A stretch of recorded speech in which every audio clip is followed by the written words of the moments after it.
first to Roberts. Roberts kind of gave him a puzzled look, it seemed.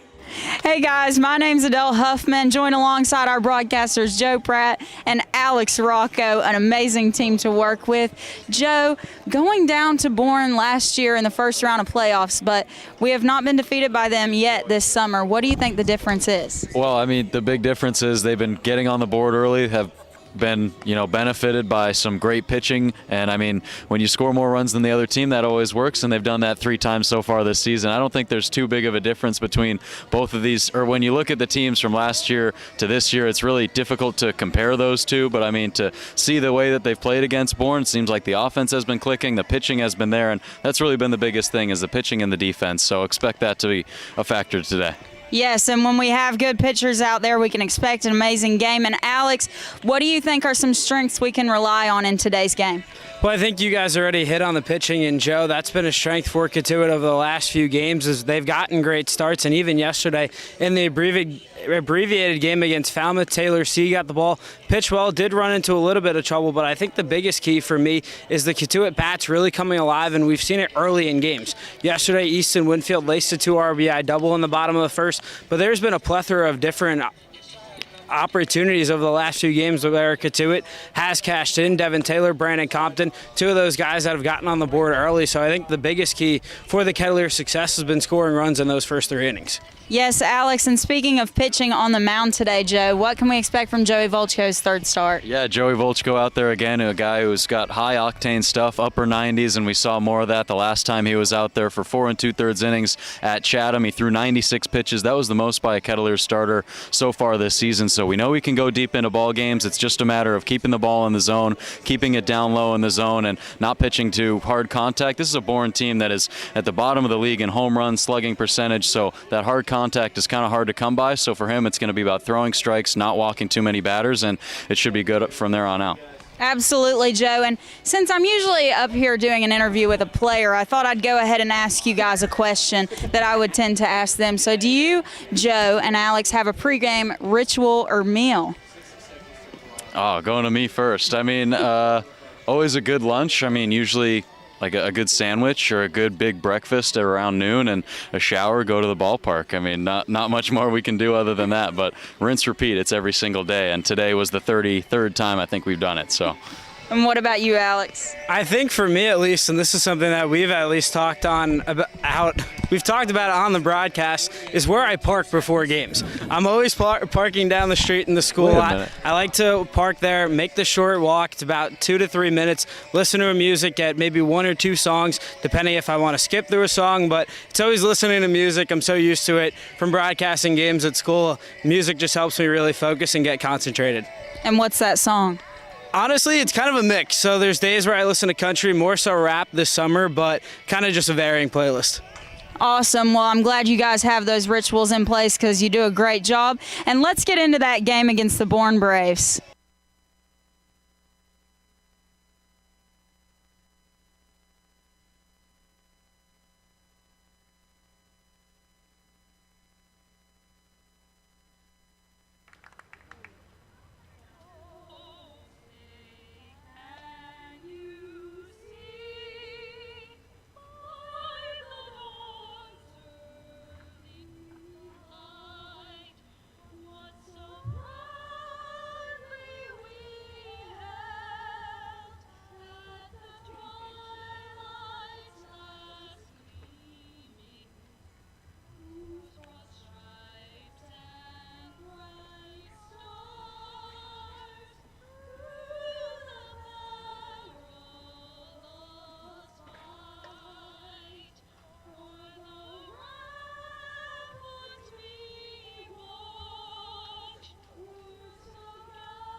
Ladies and gentlemen, as you now returning attention to field level, we have 2 first pitches today. Representing the Cotuit Fire Department, Jack Sullivan, deputy mentioned, high school intern. He's going to continue his studies in fire sciences at Southern Maine Community College. This is Jack Sullivan. Look at him. He's out there 6 feet 6 inches away. He's got the fastball.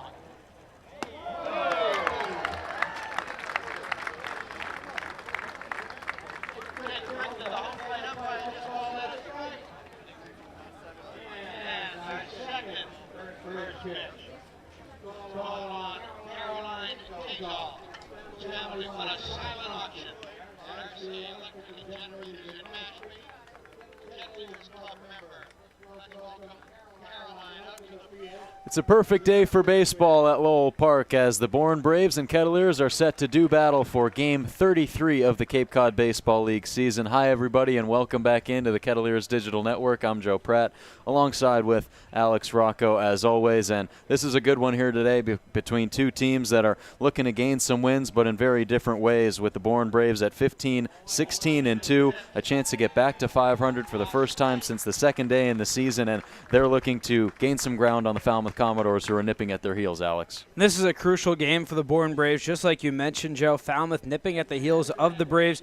Falmouth coming into today with a 13-18-1 record. Bourne 15-16-2, and this is a chance for Bourne to play at 500 for the first time all the way since Game 2 of the year. And we were talking about it before we came on the air, but it's been super impressive for this Bourne team, although they haven't gotten the power numbers that they would have liked to. This is a team that relies on small ball, a lot of walks, manufacturing runs with sacrifice bunts, stolen bases, but boy, can this team pitch. They lead the league in ERA and in strikeouts. And that perfectly segues us into our next topic, the starting pitching today. Joey Volchko getting the start. He's going up against Ethan McIlvain, and these are two guys who are out of Stanford, out of Vanderbilt, respectively, have a lot of draft potential in the next upcoming few years, both just finishing up their freshman seasons. And what excites you about this matchup? Oh, it should be an excellent pitching matchup, starting off with Joey Volchko, the starter for Cotuit. We've seen him come out and dominate this year. This is his 4th start, 5th appearance. Has gone 14 innings and struck out 21 batters. And when Joey Volchko is on his game, he's locating with that fastball, getting ahead. It sits at 96 to 98 miles an hour, and anytime he could parlay that with a 90 to 92 mile an hour changeup, a filthy slider. It's just unhittable stuff from Joey Volchko. But on the flip side, for Bourne, Ethan McIlvain is another really solid pitcher. Doesn't have that velocity like you see from Volchko. Sits around 90 to 92, but can really locate with his pitches. And we saw early on in the year the Kettleers have struggled against left-handed pitching. They've struggled early on in games against Bourne. So something that we always like to talk about is getting off to hot starts. That'll be paramount again today for Cotuit. And a big reason for that, it has been great pitching, great starting pitching, particularly in a offense early on in the game is something that Cotuit has relied upon a lot so far this season, but this is a Bourne Braves team that Cotuit pitching has done a nice job of shutting down in the first 3 games this season. They own a 3-0 lead in the season series so far and leaving a lot of runners on base. Just what have you really liked about Cotuit in winning those first 3 games? Well, you mentioned the pitching, and that was the story of Game 1. Cotuit came away with the 7-3 victory on June 28th, and in that game, Bourne didn't have a hit after the 4th inning. 9 straight retired to end that game, and it's been a similar story even in the last time these two teams played. Cotuit picked up the 3-1 victory, and it was just the speed and the velocity from Joey Volchko, James Ellwanger, that was too much for these Bourne Braves to really keep up with. But also in that middle game, the offenses came alive. The Kettleers, once again, came away with the 8-7 victory. In that game, 15 runs, and it just felt like a seesaw effect. Cotuit scored 4. Bourne came back with 6. Tanner Thatch answered with a 3-run home run. So we've kind of seen a little bit of everything through the first 3 games. Yeah, and that game, of course, being called due to darkness. Yesterday's game for the Kettleers being suspended after the 2nd inning. They played into the 3rd inning, and then rain blew in and canceled that game against Falmouth. That game rescheduled to August 3rd, so they'll play a doubleheader game there between the Commodores and Kettleers. That'll be a noon game for the first one and then a 6 p.m. game for the afternoon one. So the Kettleers haven't had too much time playing in these last couple games. I mean, you look past look at the past couple of days, not too much baseball has been played. So how key is that for this bullpen today especially? It's massive, and the last full game that the Kettleers have played is all the way back on July 23rd, so it's been a while for Cotuit, and this is something that we talk about all the time with how vital it is to manage your bullpen. There's a lot of games upcoming, but it's crucial to any time you can get extra days off and really keep your bullpen well rested. It should serve Cotuit and Mike Roberts' squad well. And let's get into that lineup. How do the Bourne Braves line up against Volchko today? Well, leading things off for the Braves is the shortstop Merrick Houston. Batting behind him is the second baseman Cam Kozel. Hitting third is the center fielder Ethan Conrad. Batting fourth and playing first, Braden Holcomb. Batting fifth and getting the start in left field, Tristan Becerra. Batting sixth is the catcher John Schroeder. Batting seventh, the designated hitter Davis Gillespie. Playing third base and hitting eighth is Blake Barthel. And rounding out the Bourne lineup is the right fielder Mason Neville. Some similar faces, some new faces to the last time these two teams played in both of their starting lineups, and Joey Volchko getting his second start against the Bourne Braves this season. Here comes the first pitch into Merrick Houston, straight back up the middle. Charging in on it is Becerra. His throw behind the bag is not in time. So it is a athletic scoop by Tanner Thatch up the line at first, but Merrick Houston beats it out and wastes no time, becoming the first base runner of this game for the Braves. Just the speed of Merrick Houston on display there. A swipe 7 bases and a slow chopper that was hit up the middle. Houston busting it out the entire way, legs it out, and now extends his on-game streak to 10. Yeah, reaching in all but one game now, this being his 22nd game played of the summer. He'll take a short lead over at first, and Volchko is now going to have to work from the stretch against Cam Kozel, a guy who had a lot of success against Volchko his last time out. Went 2 for 2 in that ball game, drove in an RBI, and it was the first inning that was really the issue for Joey Volchko and the Kettleers in that game. Cam Kozel opened up the scoring. They took a 1-0 lead in the top of the first inning, and then 3 unanswered. Or excuse me, that was the bottom of the first inning, but then 3 unanswered throughout the rest of that game. That one being at Doran Park, so the Kettleers going 2-0 at Doran Park so far this season. And the 0-1 pitch is flipped over Becerra towards the left center field alleyway. That'll sink in for a base hit. Max Ballou is up and gunning with it as Houston motors into third. The throw there, not in time. So back-to-back base knocks for the Bourne Braves to start off this top of the first inning, and they'll have 2 runners in scoring position with nobody gone. We've seen the Kettleers really struggle in the first inning, and a similar story here for the first 2 batters against the Bourne Braves. Cam Kozel not trying to do too much, flares it into the opposite field gap and really heads up base running by Merrick Houston there. Got a good jump off first and motors his way all the way up to third, and now that forces the Kettleers to bring the infield in. Yeah, here's Ethan Conrad, the scary hitter in the 3 spot of this lineup. Nearly shoots that one down the right field line in fair territory, but barely pulls it foul. This will be his 21st game batting in the 3 spot in the lineup.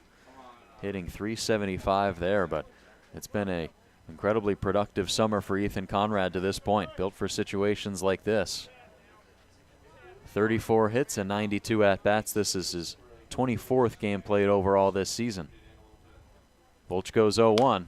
He gets a piece but fouls it off of his front foot, so this is exactly what Volchko needs really to get ahead of this next batter, Conrad, trying to get that first out. And Volchko getting ahead allows him to set up all of his pitches. Just pounded Conrad on that last pitch, fighting another tough pitch off low in the zone, but curious to see if Volchko changes arm angles and locations going with something up in the zone here. The 0-2 goes to that fastball. It misses away. 91 miles an hour. Of course, we were talking earlier on in the broadcast during the pregame show. He's got that high-octane stuff, upper 90s with the fastball, slider, curveball as well, also a changeup. And now the 1-2.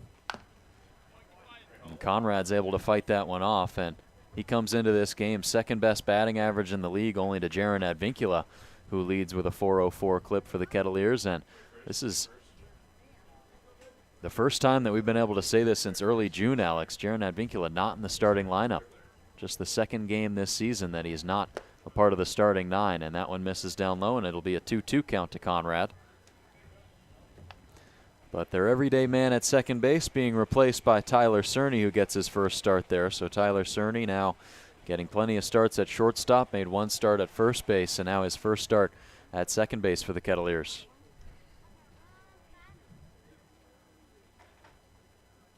2-2 to Conrad. Thought about swinging, and he did not go. Says the third base umpire, Jeffrey Merzel. Al Libardoni is on the first base side. And Jake Brichta behind the plate calling the balls and strikes today. So Joey Volchko just looking for that first out of this ball game. Trouble brewing early as he flares that one straight back, and Conrad stays alive. And this is more of the same from what we saw in the last time Joey Volchko faced the Bourne Braves. Of course, gave up a RBI single in the first inning off the bat of Cam Kogel, but it was really 2 straight base hits that did that damage. Other than that, escaped that first inning relatively unscathed. That's what he's trying to do here as the 3-2 pitch is tapped just off the front foot of Conrad once again. And he stays battling up there at 3-2. Really good battle brewing here between Volchko and Conrad. Conrad just doing everything he can to stay alive, foul off a bunch of tough pitches, still hobbling off that foul ball. But you mentioned the success that Ethan Conrad has had this year. Has struggled against Cotuit this year, this being his 4th game played against the Kettleers. 2 for 11 with 3 strikeouts. That's not something you see from a guy as talented as Ethan Conrad. Yeah, went 0 for 4 the last time these two teams played. Was punched out 3 times. One of those was against Joey Volchko. Here's the 3-2. Conrad swings and misses at strike 3. Jay out to get it. He'll look back to first, and they have the first out of this first inning. So what does it say about Joey Volchko's trust in his stuff that even with the 9th pitch of the at-bat upcoming, still decides to throw a breaking ball in the dirt? Just shows you that Joey Volchko has a lot of confidence in his ability and in his stuff, and even trust in his catcher throwing a pitch in the dirt, keeping it in front with the 2 runners in scoring position. If that ball gets past Grant Jay, Marek Houston could easily come home and score the game's first run, but just big swing and miss stuff from Volchko, and he picks up a massive first strikeout. And now a half-hearted swing to start off Braden Holcomb. Low and outside slider.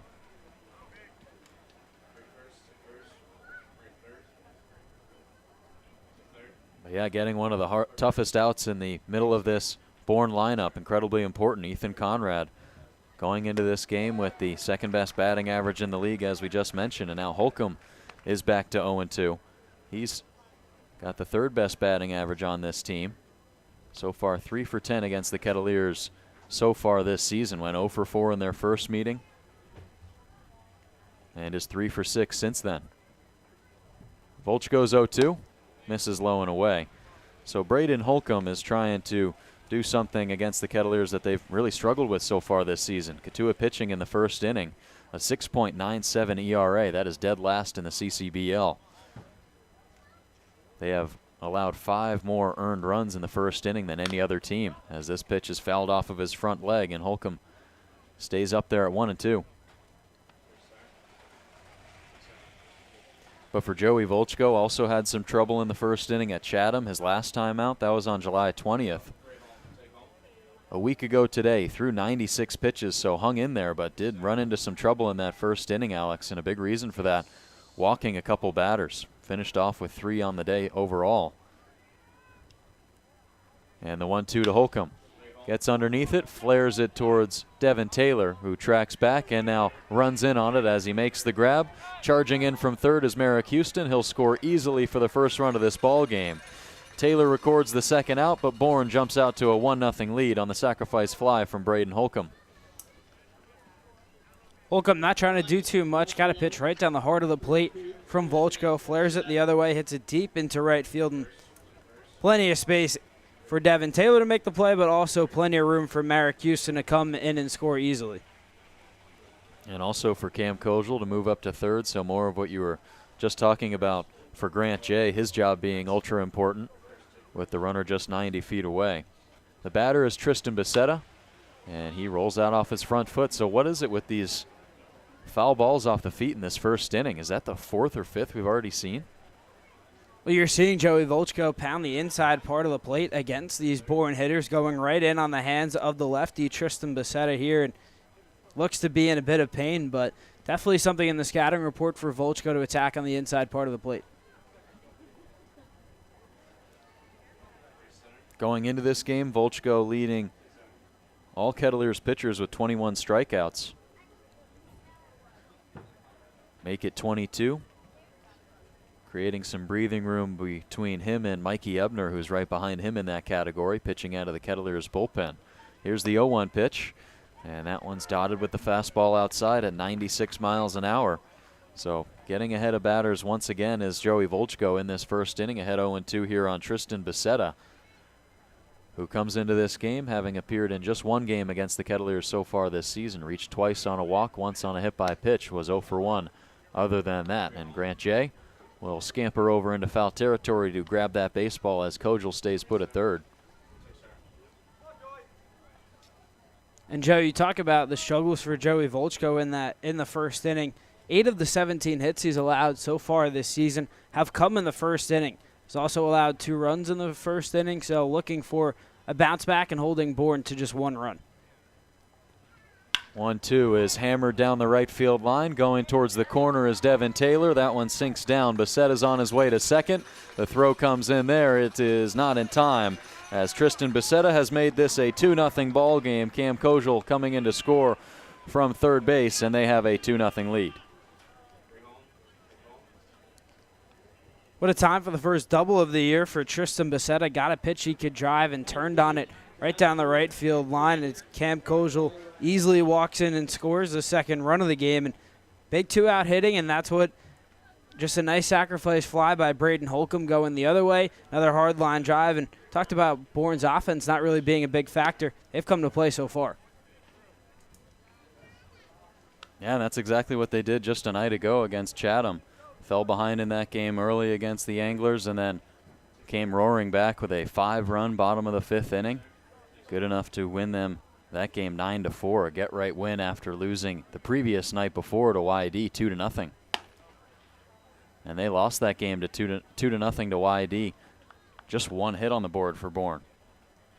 So having to respond a night later against Chatham, and the offense really pulled through. That 9-4 win, and seemingly have brought that offense into today as the next pitch is fanned at and missed. It'll be a 2-1 count to John Schroeder, who gets his first start against the Kettleers this summer.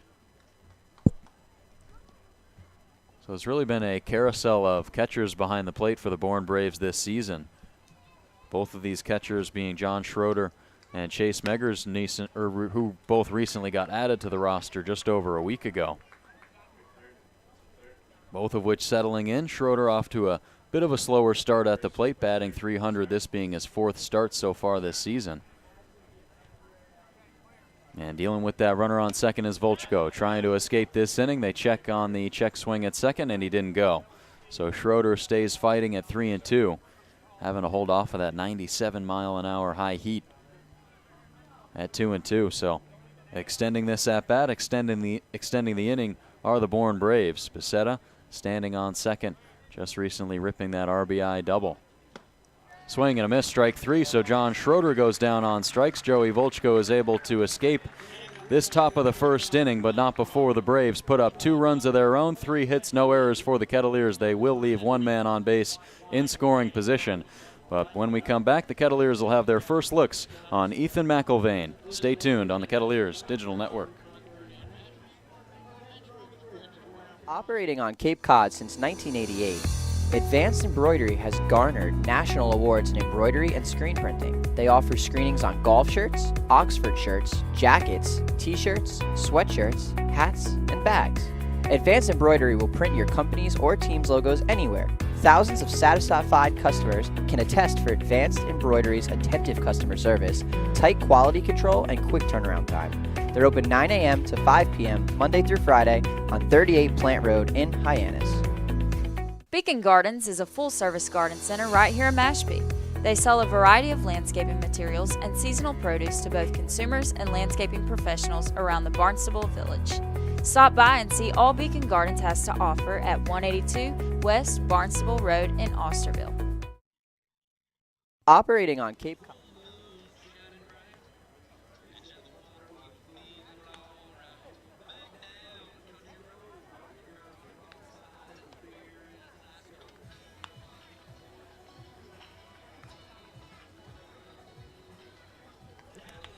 Ethan McIlvaine will get his 3rd start of this summer against the Kettleers today, as so far pitched in 2 games, both of which were starts, most recently coming on July 17th against Brewster, where McIlvaine turned in 4 2/3 innings. They were all scoreless, allowing a pair of hits. He struck out 6, and he will face this Kettleers lineup for the first time. And Alex, how do they line up against the lefty? Mike Roberts going back to Tanner Thatch in the leadoff spot, as it's 4 consecutive lefties to begin the lineup for Cotuit. Tanner Thatch leads things off. Batting behind him is the left fielder Brandon Compton. Hitting third is the right fielder Devin Taylor. Batting fourth and playing center field is Max Ballou. Hitting fifth and manning the hot corner is Nolan Naraki. Batting sixth and is the designated hitter, that's Nathan Hall. Batting seventh and playing second is Tyler Cerny. Hitting eighth and playing shortstop is Timo Becerra. And rounding out the Kettleer order is the catcher Grant Jay.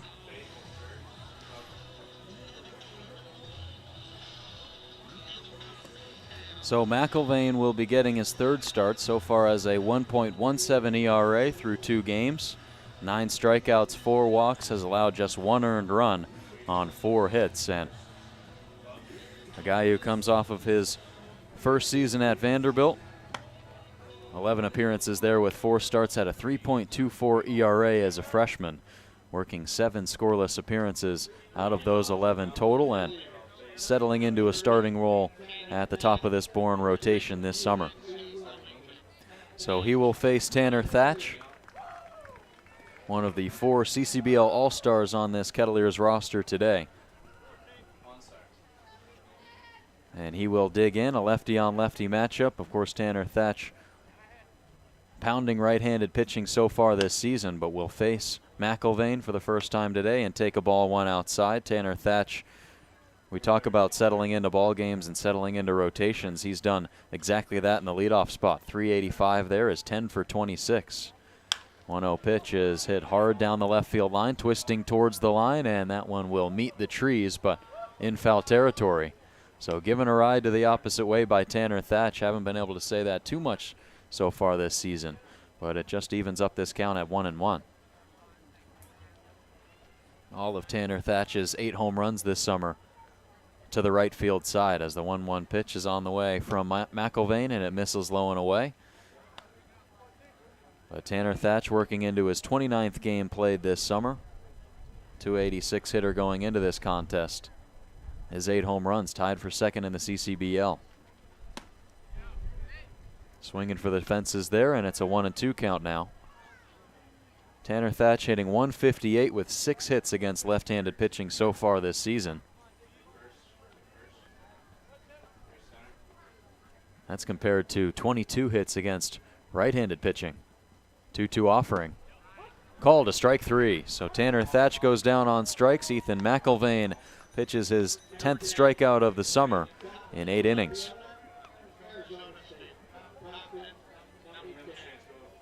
Really nice pitching from McIlvaine there. Fell behind Thatch, 2-1 in the count, and then located his pitches really well to get the strikeout.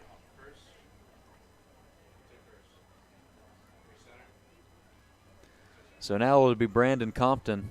Brandon Compton, Devin Taylor in the middle of this lineup. He fights this one off towards Blake Barthel, but it's just out of his reach. So Brandon Compton aggressive going after that first pitch that he likes. But just talking about this dynamic duo that has developed in the heart of this Kettleers lineup, it has been Devin Taylor, Brandon Compton, both excelling with the bat in their hands powerfully. 4 home runs in the past 2 weeks, but also hitting for average too. Brandon Compton at 316, Devin Taylor 292 overall this season. But Compton evening up this count at 1-1, facing McIlvaine for the first time. This will be Compton's 29th game played so far this summer. Second on the team with 31 base knocks as he takes one low and away here, but that one a delayed called strike 2.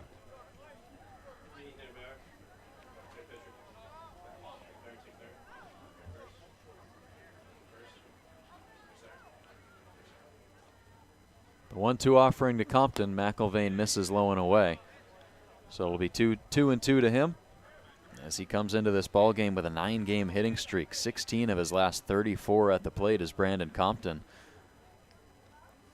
Of those 16 hits, 2 of them have left the yard, has also worked 6 walks, and that's really been the major consistency for Brandon Compton throughout this season, is even while he hasn't maybe been able to make as much of a difference with the bat, is able to see the ball really well and work his way on base by way of the walk as he leads the team with 16 of them. And it's so valuable to have at the top of your order a guy who can always find his way on base, whether notching base hits or getting on with walks. Always seems like Brandon Compton's on base. But the 3-2 pitch is rocketed towards left field. Becerra started in, now tracking back, and he pulls that down for the second out. So Brandon Compton falling behind in that count, working it all the way full, making some hard contact, but it winds up being the second out of this bottom of the first. Compton gave that ball a ride, just hit on a line right to the left fielder, Tristan Becerra, who took a couple of steps in, backed up just a few feet, but Compton basically hit it right to him in left field. And you just saw there as he was heading to the dugout, a few words from Devin Taylor as he'll take a first pitch outside, 1-0. But more on these two in the heart of this lineup. We saw them at 3 and 4 on Tuesday against Hyannis, both of them going deep for home runs. 16 RBIs between Devin Taylor and Brandon Compton across the last 6 games, as this one's hit hard over the glove of Cam Kojal at second and into right field. So Devin Taylor reaches for the first man in the Kettleers lineup to make first base today. It'll be his 19th hit of the summer. Taylor not trying to do too much, got a pitch right over the heart of the plate from the lefty and hit a bullet right in the right field, dropping down. And this is something that we've seen from Cotuit over the last few games, getting on and producing runs with 2-out hits.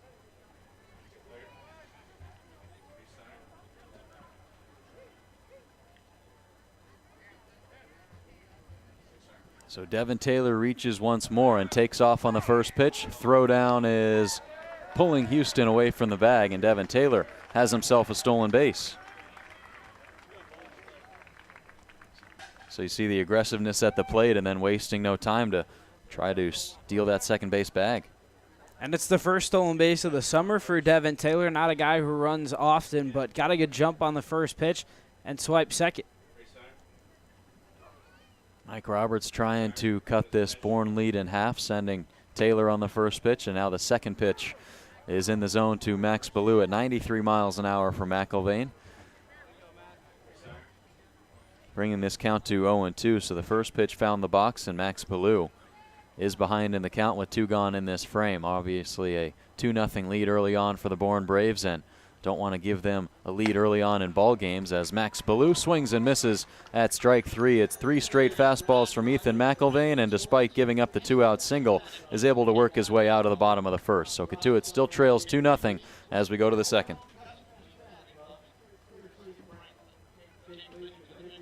Bortolotti Construction is your go-to provider for all excavation, drainage, and waterworks services. On top of that, they offer landscape filling materials such as sand, native stone, gravel, shells, and more. Serving Cape Cod and the islands for 30 years, Bortolotti Construction is committed to serving its community. Visit at 45 Industry Road in Marston's Mills or call 508-771-9399. Coastal Rentals is the place to go for professional landscape and construction equipment. Whether you need tools and equipment for commercial use or for your own projects, Coastal Rentals has what you need. Purchasing gear is also available. Check out Coastal Rentals today. Cotuit Library. Since its founding in 1874, the Cotuit Library has served its community with an expansive collection that continues to grow. Their staff is dedicated to serving all ages, offering youth events weekly. The library has dozens of events scheduled throughout the summer, so be sure to head to the website at cotuitlibrary.org to see what's coming up next. The library is located right off Main Street. The Cotuit Library, a proud sponsor of the Kettleers. Bortolotti Construction is your go-to.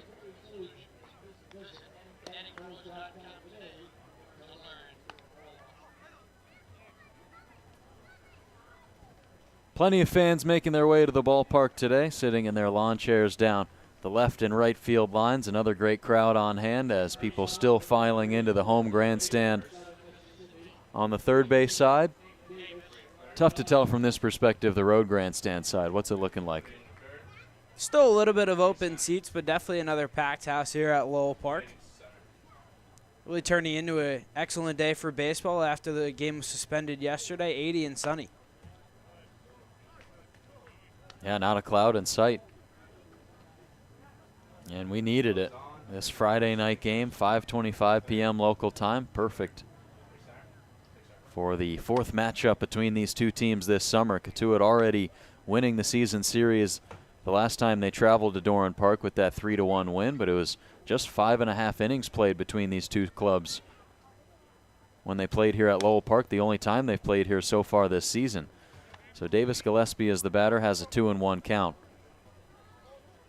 But a back and forth affair, as you were talking about going into the broadcast. 8-7, Cotuit would go on to win that game, but 15 total runs scored in the first 5.5 innings of that game was really shaping up to be a good one. Here's the 2-2 to Davis Gillespie. Volchko deals. Swing and a miss, strike three, his third swinging strikeout of the day so far. And with 4 outs recorded by Volchko, 3 of them are by way of the K. This is a good start for Joey Volchko in inning number 2. Struggled in that first inning, of course, allowing the 2 runs on 3 hits. But coming back, getting ahead of Davis Gillespie here and just blowing a fastball right by him. Now it'll be Blake Barthel with one of the corner infielders in, and he'll take it up and outside. That's Nolan Naraki, who's playing at third base, getting the start there today. Timo Becerra at shortstop. Talked about Tyler Cerny last inning, getting his first start at second base. Tanner Thatch, the everyday man at first, as that one's rocketed into the Kettleers dugout. Hopefully everyone's in there okay. But Blake Barthel getting all of that baseball, just a little bit behind on that fastball down in the zone. Brandon Compton will get another start in left field. Max Ballou in center. Devin Taylor, back-to-back games playing in right. The 1-1 offering to Barthel misses everything, and it's a 97-mile-an-hour fastball on the gun from Volchko. But just trying to figure out a way to rein it in, as he's a guy who earlier on this summer joining the Team USA roster, as he'll even up the count at 2-2 here. Turned up the heat to 98 miles an hour in Cary, North Carolina. Of course, it was 99 degrees outside of North Carolina. Joey Volchko touching 98 as that one's flared to left field. Compton on the edge of the shadows will have out number 2. Big bounce back from Volchko here, getting a weak contact fly ball from Blake Barthel. And after the strikeout of Davis Gillespie, this is the response that you need from Volchko after struggling in that first inning, getting 2 quick outs. Volchko earning a spot on that Team USA roster this summer. After a productive campaign at Stanford, and he'll dial in a first pitch strike to Mason Novell, who's the 9 batter in this lineup. But Joey Volchko had a 5.70 ERA this past season at Stanford. And a guy whose ERA was really inflated by 1 or 2 appearances. It was really one in early April. He faced Texas Tech, went 2 1/3 innings, gave up 7 hits, 9 earned runs. Went on to have 10 scoreless appearances total overall in the season, but this one against Texas Tech really inflating that ERA, allowing 2 home runs. The only home runs he gave up all year was a 3-run and a 2-run. But if you eliminated that appearance where he gave up 9 earned runs against Texas Tech, it would lower his ERA from 5.7 to 4.02. So it just shows you what one appearance can really do to a guy's ERA at the end of the season. Behind 3-1 here on Mason Novell. And here it comes. Turning breaking ball that just falls in at 86 for a called strike 2. Nice pitch there from Volchko, and he really needed it at 3-1. That he did, trusting his stuff and throwing a really quality pitch to freeze the batter here, and now is just 1 strike away from getting out of this inning. The 3-2 to Novell. Here it comes, and he stays alive by fouling it away. Mike Roberts has talked so much with us about some of these pitchers having the get-me-over breaking ball, just showing how much confidence they have in that pitch when they're down in the count, down 3-0, down 3-1, and Volchko with that get-me-over breaking ball right here, and now the 3-2 pitch to Neville once more. It's up and away, and Neville reaches first on a full count walk, so worked that count well, and with 2 outs in this inning, the Braves will have a base runner. Bourne continuing to run up Joey Volchko's pitch count now up to 44 pitches just through an inning and 2/3, 28 strikes. So it's now the second time through the Bourne Braves lineup for Volchko. Yeah, I'll be facing Merrick Houston, who was also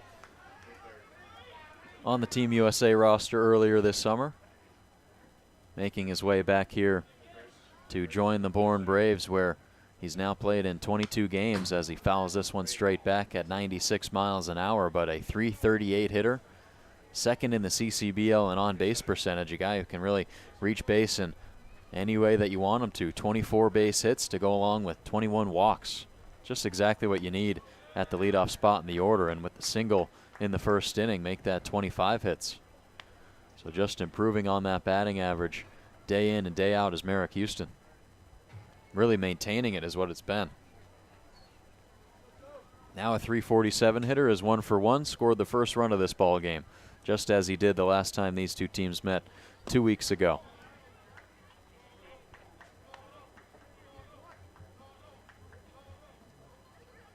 And Joe, we talked about the struggles for Volchko in the first inning. Now this year in first innings, Joey Volchko, 4 innings pitched, 9 hits, 4 earned runs, 7 strikeouts. Charged into right, Devin Taylor starts back and brings in the 3rd out, but Joey Volchko struggling in that first inning, but faces 4 batters here in this second, is able to work them 3 up, 3 down, other than a 2-out walk issued to Mason Neville. But the Braves will continue their 2-0 advantage as the Kettleers will try to come back in the bottom of the second here on the Kettleers Digital Network. Cape Cod Coffee is a proud sponsor of the Cotuit Kettleers. They offer breakfast and lunch, as well as indoor and outdoor dining. Check out Cape Cod Coffee at one of their 3 locations, on Route 130, at Mashpee Commons, and at Wareham Commons, or on their website at capecodcoffee.com. When the unexpected happens, make sure you and your assets are insured appropriately.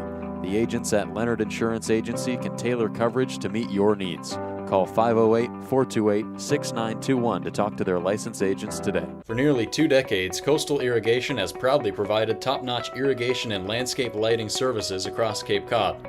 Starting with just a handful of customers in Cotuit, they now serve nearly all of the Cape. Upgrade your lawn care with their modern irrigation systems. No more dragging around hoses or worrying about watering while you're away. Their systems ensure your grass stays healthy and green effortlessly. Transform your home with Coastal Irrigation's landscape lighting services. Enhance your outdoor gatherings, improve safety, and boost curb appeal with their affordable, low-voltage lighting solutions. Illuminate your walkways and highlight architectural details to make your home shine. Contact Coastal Irrigation at 508-428-1529 or info@coastalirrigation.net. Cape Cod Coffee.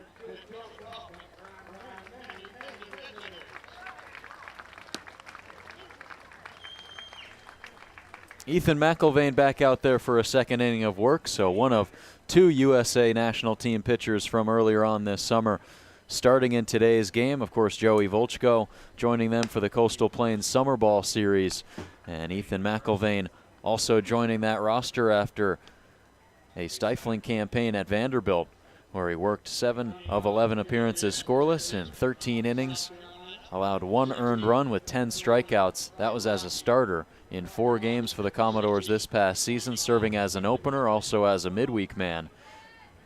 And those numbers good enough to earn him a spot on the top non-draft eligible summer ball roster in the country. As is Joey Volchko, as Nolan Naraki will fight this one off towards second. Cam Kojal has the easy flip to first to get the first out. So Nolan Naraki getting back into the lineup for the first time in a few days, Alex, and like to see him aggressive there attacking that first pitch.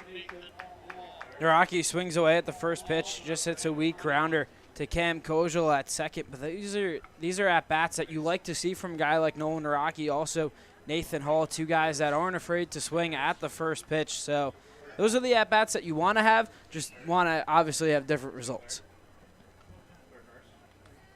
Nathan Hall getting into the lineup as a DH today. Has been a guy we've seen start in right field, start in center field. Not someone that we've seen in the DH spot, but it's rightfully so, because with the catching rotation on this roster, with the amount of outfielders that are on this roster, and maybe the lack of infielders, you can likely expect there to be a outfielder and or catcher in the DH spot at some point every single game for the Kettleers. And it's Nathan Hall today, getting his first start since since Sunday against YAD. That was right here at Lowell Park. He went 0 for 3. Didn't play in the 2 games before that, but was on a pretty good run at the plate. Was riding a 5-game hitting streak. That was since July 9th against Brewster.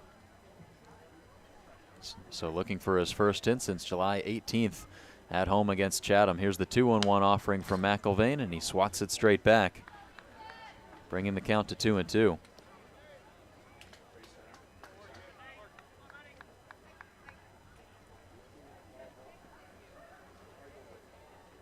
But McIlvain picking up a pair of midweek wins at Belmont and Valparaiso early in March as he worked his way into a starting role, but then fell back into a bullpen role for Vanderbilt later on as the season progressed. And he picks up his 3rd strikeout here, fanning Nathan Hall for the 2nd out of this 2nd inning. Chasing after that high fastball, and quickly 2 up, 2 down for McIlvain and the Braves here in this 2nd. Hall looked frustrated after that swing there. Took a violent hack, but came up with nothing but air. Was shaking his head on the way back to the dugout. Ethan McIlvain, not known for his strikeout stuff, but already with 3 so far. Yeah, we were talking about that before the game, saying how he's not a guy who's going to blow you away with some high-octane velocity. Throwing pitches in there at around 92, 93, but the last fastball there into Cerny, reading 94 on the gun, and that one there too at 94, up and away. So it'll be a 2-0 count to Tyler Cerny, who makes his first appearance also like Nathan Hall since last Sunday. Ahead in this count 2-0. Next pitch is in the zone. But Tyler Cerny getting his first start for the Kettleers at second base this season. But playing in 59 games at second base his freshman year at Indiana. That was back in 2023, and then went on that summer to play 4 games at second in the Appy League. So his first start at second base since last summer.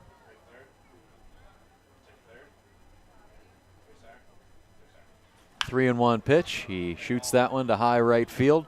Tracking back is Neville, and he will pull down the 3rd out of this bottom of the 2nd inning. So 3 up, 3 down go the Kettleers in this bottom of the 2nd.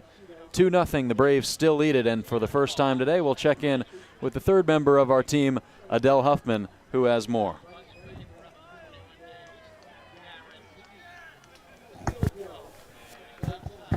All right, thanks, Joe and Alex. I'm down here with Joe Rotano, and Joe played for the Cotuit Kettleers in 1976 and 1977. 1977 with that championship. What was the most special part of playing for Cotuit? Well, the 2 most special parts was the guys on the team. It was a great bunch of guys. About 7 of us were back from 76, so winning it with them was nice. But just the people in the town, the way they treated us, the host families, just something you never forget. And then after we won the title, there was a 2-day party in the village, so kind of remember that too. And what was it about that 1977 team that had the special factor in winning the championship? Well, like most championship teams, some guys that pitched through some stuff at the end, and we hit a little. Pete Delbender from Mississippi State, I had a pretty good year. Gary Reed, I mean, we could hit, but you got to pitch to win, and we pitched. And Joe, what do you think of this new field out here? Oh, very nice. I was here 2 years ago. The field is gorgeous. As soon as I pull in the parking lot, I feel all warm inside. You know, it's just 2 great summers here. And then in 78, after I got released from the Penn League, Jack McCarthy had me stick around the last 4 weeks, coach first base and work with the hitters. So I actually had almost 2.5 summers up here. Well, thanks for being with us, Joe. Thanks for having me. Back to you, Joe and Alex. Thanks. Thanks, Adele, and thank you to Joe, one of the members of the 1977 championship winning team. Always great to have some of those former champs make their way back to the ballpark. That it is, and just sharing how cool it was to win a championship here in the Village and just sharing some great moments about his time as a Kettleer. So we work into this top of the third inning. Bunt laid down by Cam Kogel to start it off, but it's just barely in foul territory. So trying to catch this infield off guard. We'll see if Nolan Araki decides to play further up at third, but Kogel is already 1 for 1 today. He ripped a double into the alleyway his last time up, so unsure where he's trying to really take the bat out of his hands, just trying to reach base in any way that he can, and that's really been Cam Kogel's MO so far this season. A guy who was struggling at the plate for 11 games, but he snapped that 11-game on-base streak last Saturday and then continued to pick his bat back up as he hits .250 through 24 games this season, and he takes a called strike 2 there. But against the Kettleers this season has been really productive, especially in his last two times out against the Kettleers, went 4 for 7 in those last two, but he chases after a fastball here and goes down swinging. The 4th strikeout of the day for Joey Volchko starts off this top of the third. Volchko going back to the top of the zone, getting the strikeout of Cam Kogel there, and the last 2 pitches at the top of the zone really elevating against Kogel, and he couldn't handle the high fastball from Volchko. Volchko's first pitch to Ethan Conrad misses. Throwing to Ethan Conrad, who is, as we mentioned a couple of times, 2nd in the league in batting average, also 2nd in stolen bases. And the 1-0 finds the zone.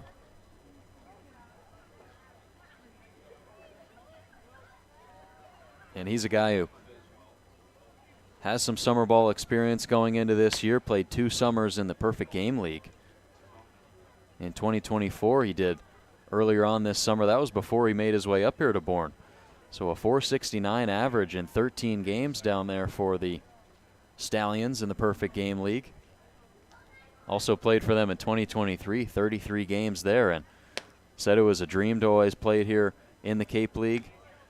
And since he's been here, just says that everybody has been super welcoming in making this transition seamless, but has settled in pretty nicely as he hits .370 going into this contest in 23 games. Now he rattles this one on the ground to Becerra, takes a funky hop and off of his glove over his head. Ethan Conrad will reach first base, so a couple of hazardous hops there on the infield, and Timo Becerra can't field that play. We'll see how they rule it though, but it'll be a base runner nonetheless with 1 gone in this third. That was a high chopper hit right on the ground to Timo Becerra at short. And on the big board here at Lowell Park, it is reading an error, so would be the first error for the Kettleers today as Becerra fielded that ball, just popped out of his glove, and that was a really, really high chopper by Ethan Conrad, who just continues to reach base in any way possible.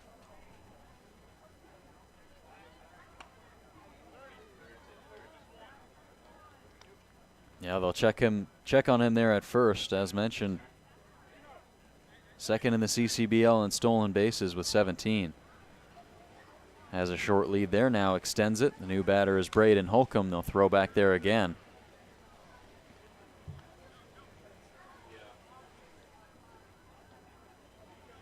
But Joey Volchko, even with that inflated 5.7 ERA,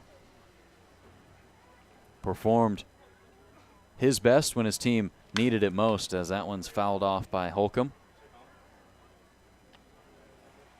It was a must-win game for Stanford at the end of their season. They were in the Pac-12 baseball tournament going up against the number 6 team in the country at the time, Oregon State. Volchko was named the starter and went out there to toss 6 shutout innings, 9 strikeouts, only allowed 2 hits, and boy did they need that start as they went on to win that game 2-1. Fouled off the front leg of Holcomb, and they'll do it again at 0-2. But for him to follow through when his team really needed it most was incredibly effective, as he gave up a 2-out triple to Gavin Turley, who's now playing on the Falmouth Commodores, but still was able to work his way in and out of trouble, and that's really something that we've seen from him so far this season. As they check back at first, did they get him? No, says the first base ump. That was close. They thought they might have had him. Heard a loud eruption from the Kettleers dugout. Tyler Cerny, the second baseman, had his hands on his head, thought that they got Ethan Conrad leaning. It was a bang-bang play at the bag, though. 0-2 pitch. He takes off. It's a hit and run. Laced towards Cerny. Diving. It's just out of his glove. What a play that would have been for Tyler Cerny. Could have doubled him up at first, but it turns out to be an infield single for Braden Holcomb. A great effort from Cerny, but they'll have 2 runners on with 1 gone for Tristan Becerra. That was a shot right back up the middle by Braden Holcomb. Great range by Tyler Cerny. Was making the diving grab in center field there. But back-to-back base runners for Bourne. And once again, Joey Volchko working in and hopefully out of trouble for Cotuit and his squad. Yeah, the last time he faced these Bourne Braves allowed 7 base runners, stranded 6 of them. And they have already stranded 2 base runners today through 2 innings. But a golden opportunity for the heart of this lineup to jumpstart a rally once more as the first pitch misses to Tristan Becerra. Came up to the plate his last time up with 2 outs in that first inning, ripped a double down the right field line, scoring the second run of this ball game, holding up as the Braves still lead it 2-0.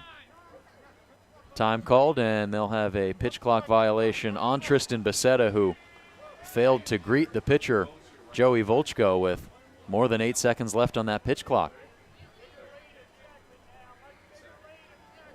The pitch clock was reading 6, so count even at 1-1.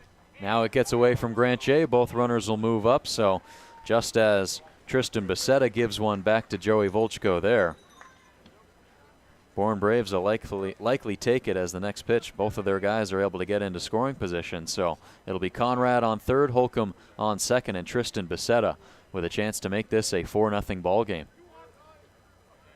That eliminates the opportunity for a double play, and now Cotuit bringing the infield in.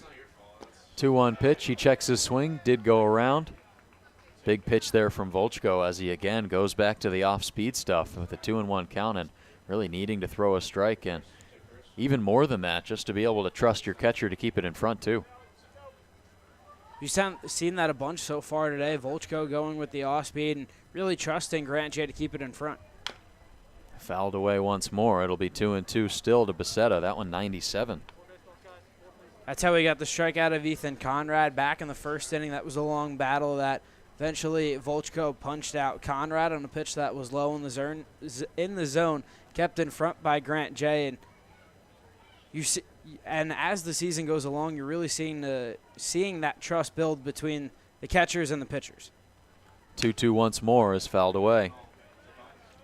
Yeah, it's a great point you bring up, because I think that when you build that chemistry, you're able to have maybe a guy who's spent more time in college. I mean, Grant J just finished up his sophomore year, maybe not much when you're looking at it in the bigger picture, but for Joey Volchko, a guy who's just played 1 season of college ball, good to have a staple behind home plate to be your backstop in the 2-2 pitch. He keeps it in front here as that one nearly missing everything at 98 miles an hour. And that's also another point we haven't talked about, is how much harder is it for him to keep these balls in front at upper 90s and then to go along with the 86 mile an hour off speed. Grant J definitely on his toes behind the dish, of course, with Volchko's high-octane fastball and then the stuff in the dirt.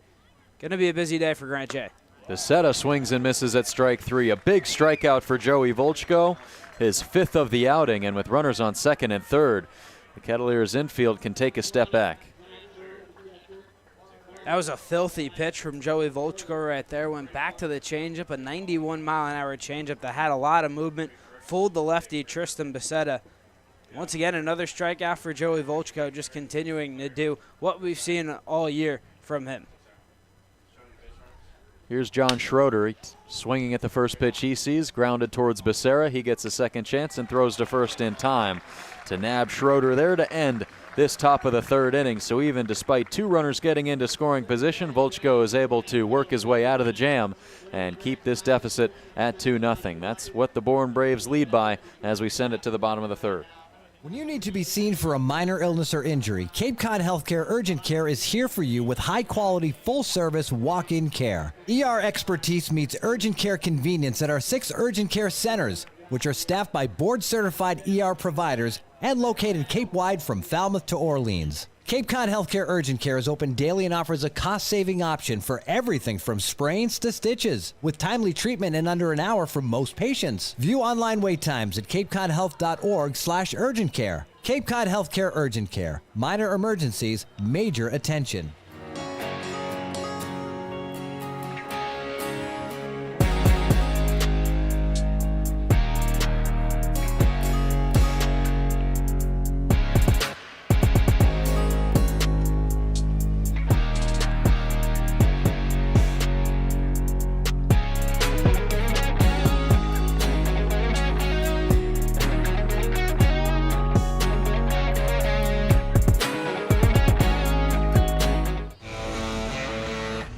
Get ready for big results with our small machines. With more power, performance, comfort, and savings. They're ready for every job. And we're ready with plenty of inventory, the best support in the business, same-day parts availability, and locations across the Northeast. So you can always be ready to work. Milton Cat, always ready. When you need to be... Bottom of the third inning, Kettleers still trailing 2-0. As the pitcher, Ethan McIlvaine, has worked well through these first 2 innings of work, Alex, but here he'll face 8-9-1 for the Kettleers, and this is a part of the offense and a part of the lineup for Mike Roberts that he really hopes can get things jump-started in. What do you think needs to happen for them to do that? Well, I think they need to work deeper in accounts, and you've seen it so far for Joey Volchko. He's thrown 67 pitches through just 3 innings, and on the flip side for Ethan McIlvaine, just 2 innings, 27 pitches, and Nolan Araki going down on just 1 pitch in his first at-bat, and he's only faced 7 hitters. And for Cotuit, they haven't had the best of swings against the lefty, and he's really had his dominant stuff early on. Goes into his windup, and Becerra shoots the first pitch he sees into right field on a line. It bounces into the glove of Neville, who thought he might have had a chance at that baseball, but with no outs will wisely let it bounce in front, and Becerra leads off the bottom of the third with a single. Well, sometimes it's better swing at the first pitch. What do I? That's why I'm up in the broadcast booth. But Becerra swing away at the first pitch, got a pitch that he could drive from McIlvaine and just bloops that right in front of the right fielder, Mason Neville. And that's a good start for Cotuit. Of course, their first leadoff man on base today. And now is a crucial at-bat for Grant Jay, a guy who's been struggling, but now you have a runner on base. Yeah, it was Timo Becerra. He had a 4-game hit streak before going 0 for 3 on Tuesday, and then gets back into the swing of things there as he advances a second on the wild pitch, thinking about third, but he'll put the brakes on there.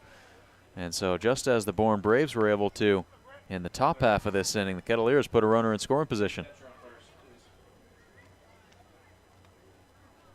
Just 1 wild pitch so far this season for McIlvaine. That's the second one.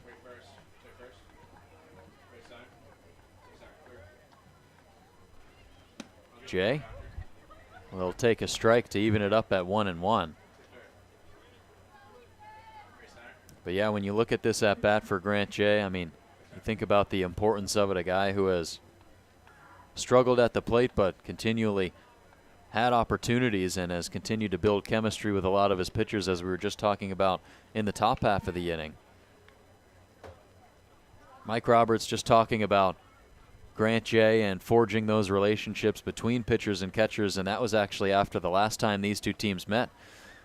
He told Adele Huffman after the game that one of his responsibilities is to help build that relationship between a pitcher and catcher, and that's exactly what he did, bringing up Grant Jay here to join a couple of other teammates. Of course, James Ellwanger was on this roster, so bringing that chemistry from school to here, and he said that he likes having him and Matt Klein behind the plate because they do a great job and have improved this summer. And that's really the biggest thing, is what you make of the summer once you get here. And Grant Jay not wasting a moment. Seen him continually work with Mike Roberts on his swing, work with Mike Roberts behind the plate. And because of Roberts' background as a catcher, Grant Jay has received a lot of that hard coaching from Roberts. Likely the most of anybody else on this team, as we've asked around from some players. And Grant Jay swings and misses at the 3-2 fastball. So a big strikeout there for McIlvaine as Grant Jay falls to 0 for 1, and the top half will get their second looks on him. And although the results haven't been there for Grant Jay, just like you said, Joe, it's what you make of the summer, and you've really seen Grant Jay improve defensively. And although the offensive numbers aren't where you like it now, 36 strikeouts and 65 at-bats, you've seen him put together some quality at-bats, some long foul balls, and it's all about taking a little bit of momentum. Becerra dancing around at second. McIlvain will look him back. But yeah, that's what you like to see. It's encouraging to see the counts being worked, the strikeouts being cut down, and just more balls put in play. But he's someone who has kind of been teetering up and down with the strikeout rate so far this season, and right now right around 50%. Tanner Thatch doesn't go around there and is ahead in this count 1-0. He struck out looking his last time facing Ethan McIlvain, who's got a 1-0 count on the most powerful hitter in this Kettleers lineup, and he's in the 1 spot. Rocketed straight back up the middle. That gets through into center field. Becerra gets the wave around third. He's headed home, and the Kettleers cut the Braves' lead in half. It's 2-1.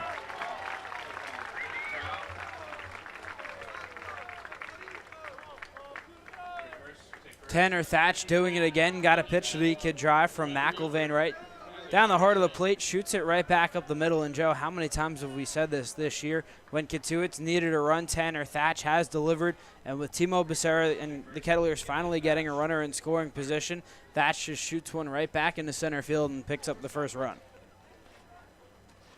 Now 1 behind Brandon Compton for the team lead in RBIs with 24. And the Kettleers offense trying to keep things going as they go from 8-9-1, and now Brandon Compton second in the order. He gets his second looks on Ethan McIlvain. The first pitch he sees is in and out of the glove of Schroeder. On to second goes Tanner Thatch, and once again they'll have a free base runner in scoring position. So just as Timo Becerra led off the inning and then immediately advanced on the wild pitch, Tanner Thatch does the same here, and with 1 gone, Compton will deal with this runner on second, so trying to even up this ball game, and likely no better guy to have up at the plate right now. He'll take upstairs and is in the driver's seat 2-0, but for Brandon Compton, and you look at around the CCBL, in the last 2 weeks, nobody has swung a hotter bat than Brandon Compton. A .471 clip in the last 15 days. That's the best in the Cape Cod Baseball League. 2-0. 3-0 advantage for him. A delayed called strike 1 there. So it'll be a 2-1 count. Not the first time we've seen that from Jake Brigta.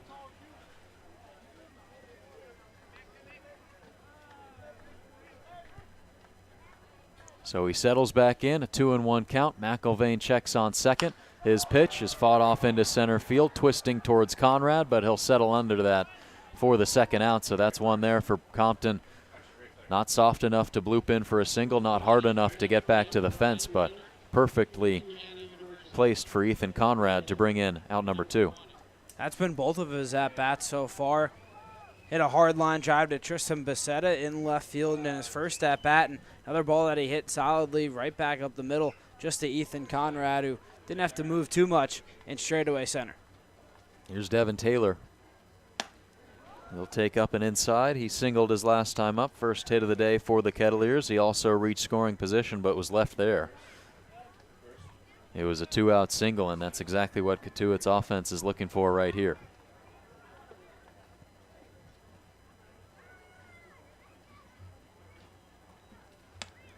Now 2-0. That one nearly hitting him again.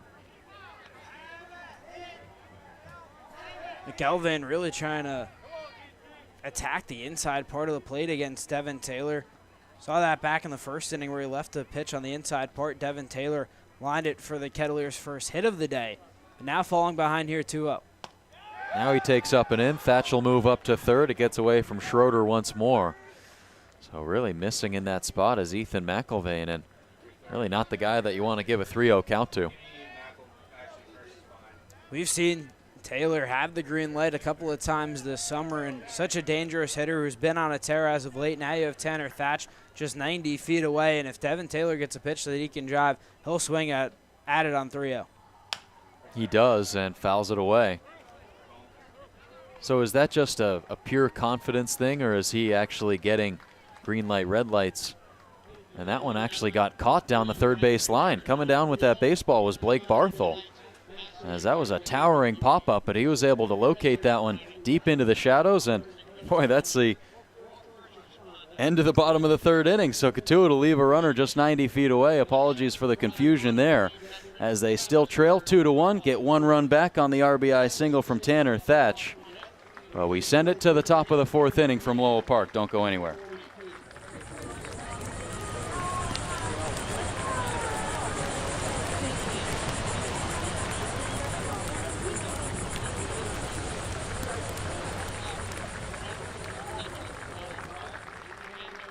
Here at the Mass State Lottery, we're known for our monster wins. But there's no bigger win than the $1 billion we provide each year to support all 351 cities and towns in Massachusetts. In our game, we know that supporting local businesses and helping communities is how we all win. Because at the lottery, we're all playing for the home team. The Mass State Lottery. Welcome to the state of winning.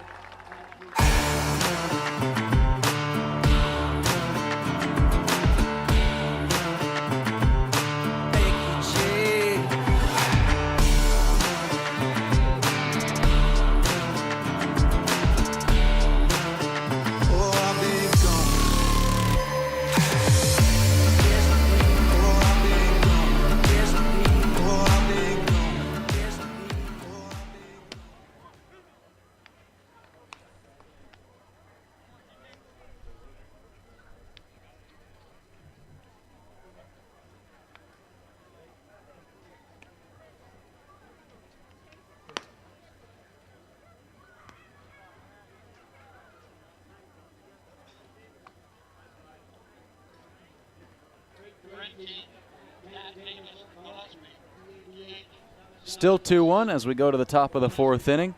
Played 3 from Lowell Park so far. 4 hits on the board for the Bourne Braves. 3 hits for the Kettleers. It'll be the bottom of this fourth inning for the Braves. Or excuse me, the bottom of the lineup in this top of the fourth inning for the Braves. 7, 8, and 9, Davis Gillespie, Blake Barthel, and Mason Neville. One of those guys has reached Neville on a walk, and now down 0-2 in the count goes Davis Gillespie.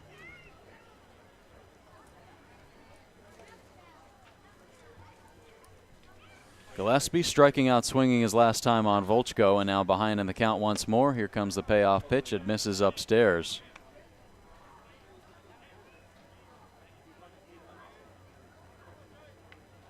But Volchko works into his fourth inning of work already with 5 strikeouts on the day, looking for number 6, but it's shot on the ground towards Becerra. Up with it, gunning to first in time there to get Gillespie for the first out of this fourth inning. So 3 straight retired by Joey Volchko, and he'll face Barthel for the second time. Volchko settling in after giving up those 2 runs in the first inning, and that's something that we've seen from Joey Volchko this entire season, just only allowing 1 earned run after the first inning so far this campaign, and getting weak contact here to begin this top of the fourth.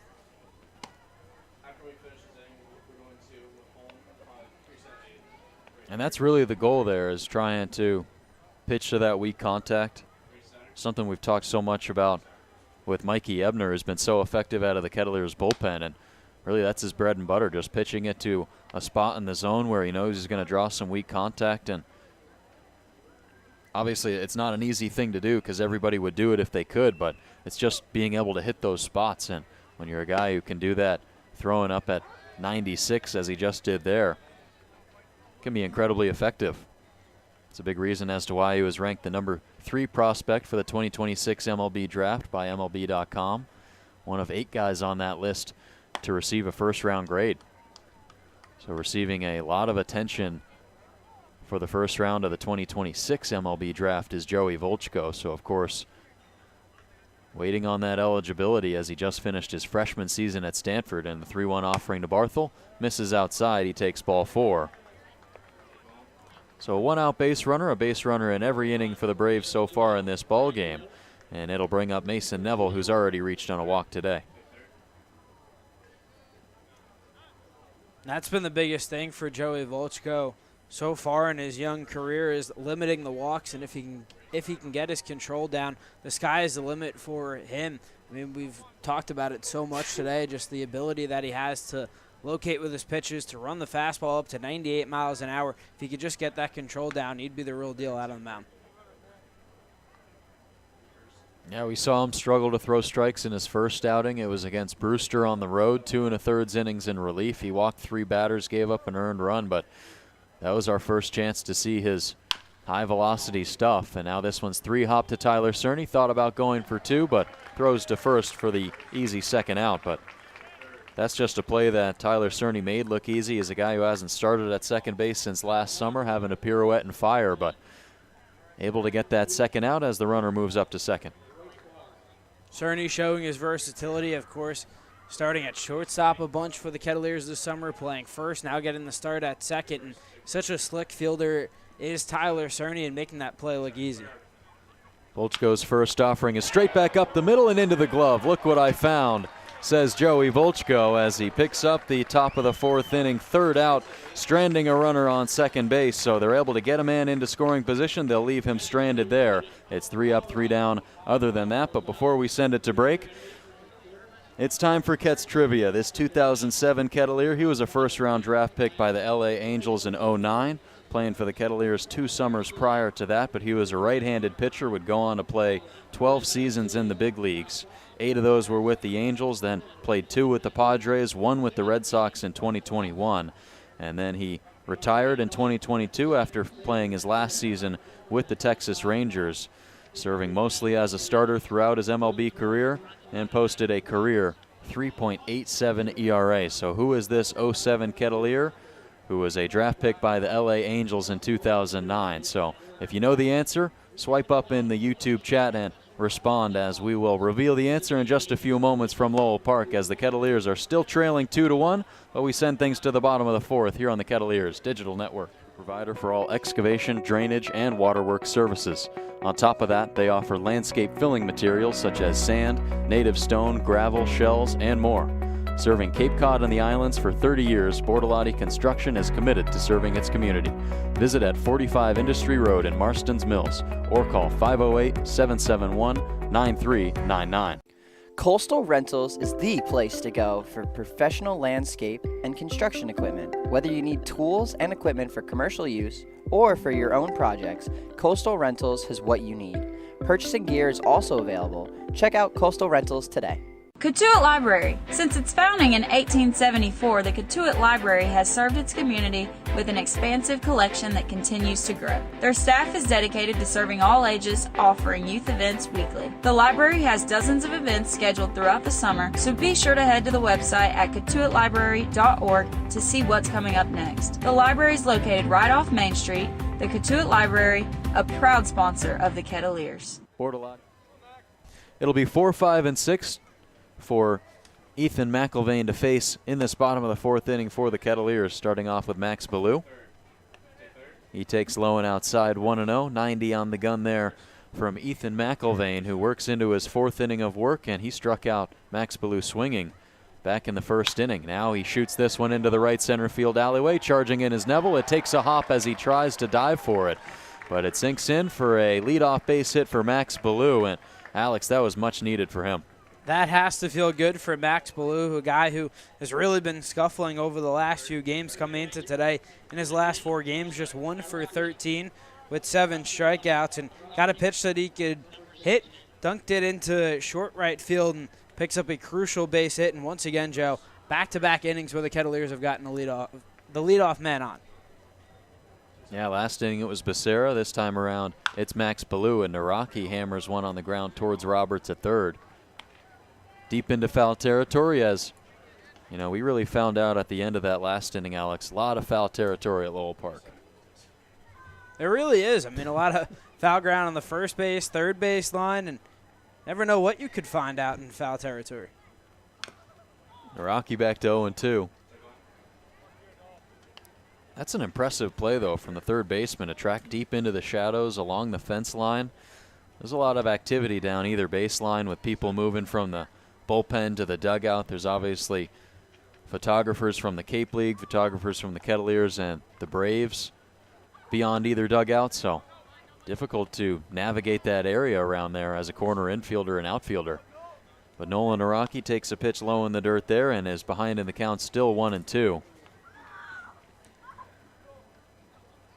Nolan Araki leading off the second inning with a ground out to second base, followed by his roommate at school and future teammate at South Carolina once more, Nathan Hall. He's in the on-deck circle, as it'll now be a 2-2 count to Naraki.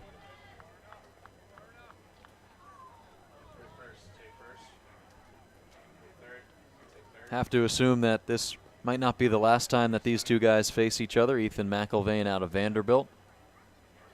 Nolan Naraki headed to South Carolina this upcoming season and now working this count full, so a good battle against a future conference opponent. That it is. Naraki falling behind in the count 0-2 and has watched 3 tough pitches go by and has worked the count full here, and these are the type of at-bats that you want to see.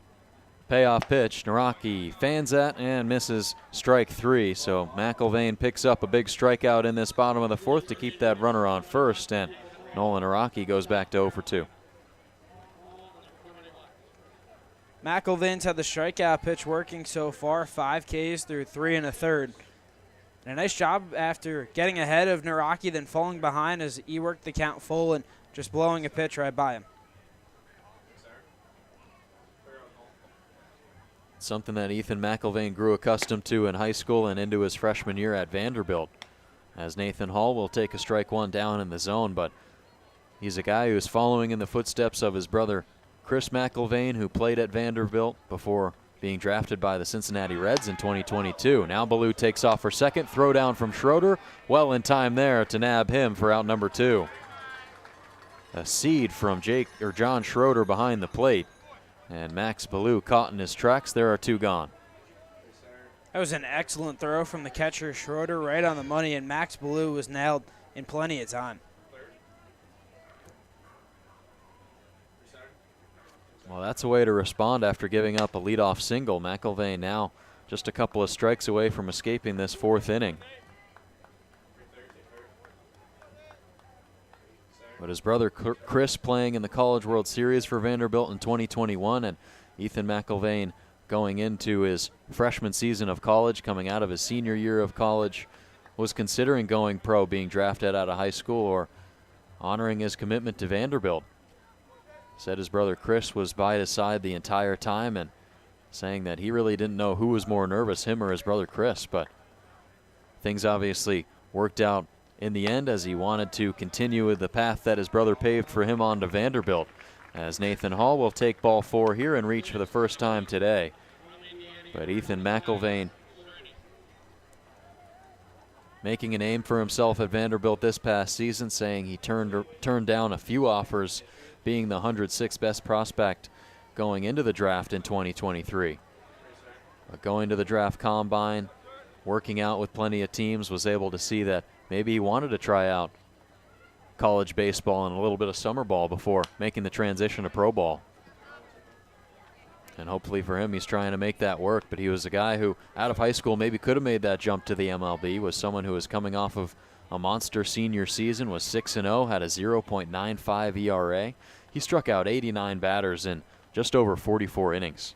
Incredible stuff from McIlvain out of high school, and it's really similar to the other side with Joey Volchko, both highly touted prospects coming out of high school, and rightfully so. But both of those guys deciding to make their way to their respective schools.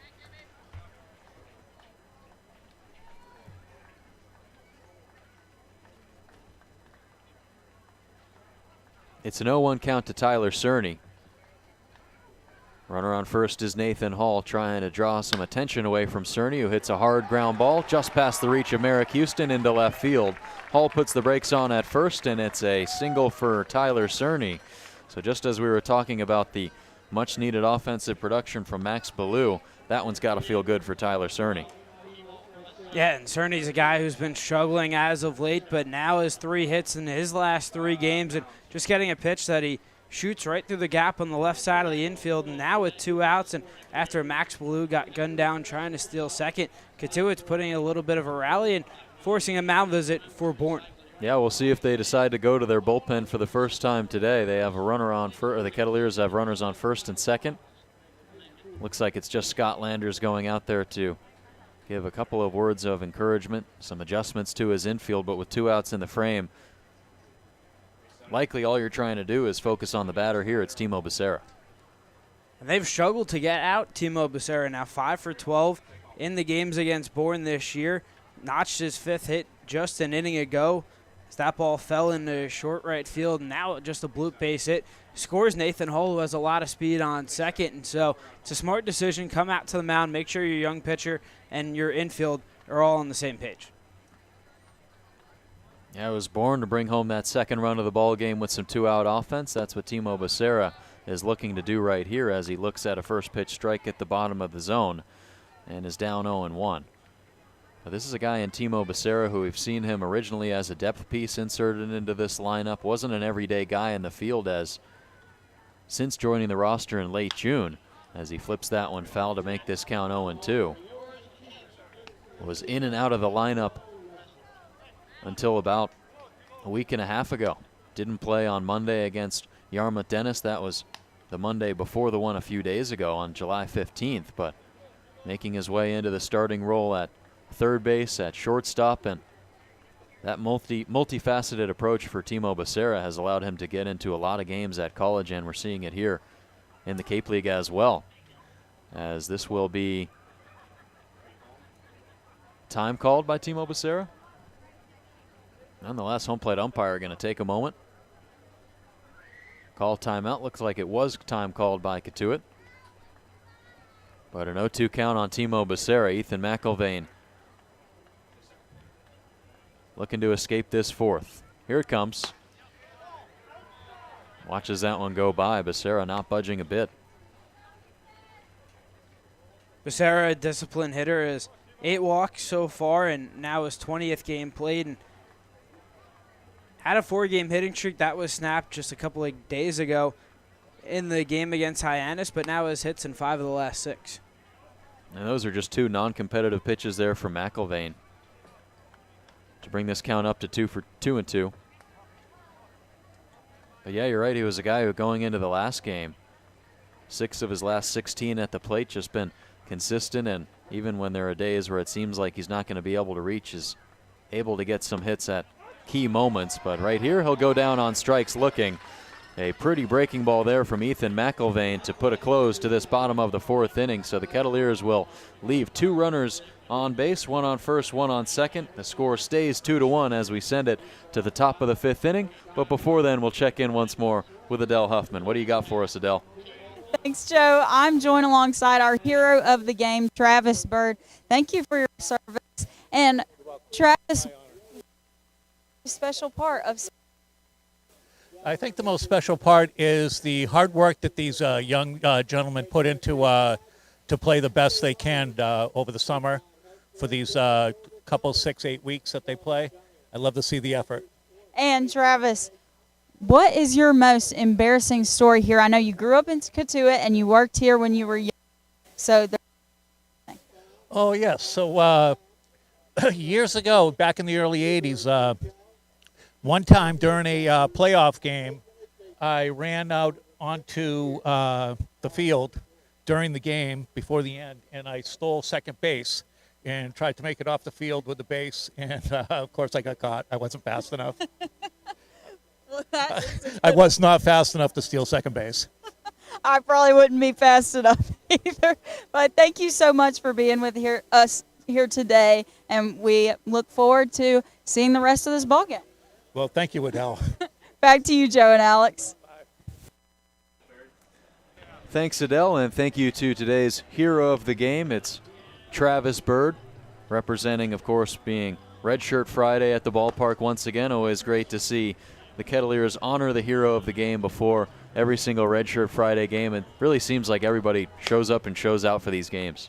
That they do. Another packed house here at Lowell Park. Fans filling up both grandstands all the way in the outfield. But such a special day here, Redshirt Friday. And Cotuit and all the teams in the Cape Cod League do a great job honoring veterans and people who serve, and just super grateful and appreciative of everything they do for us.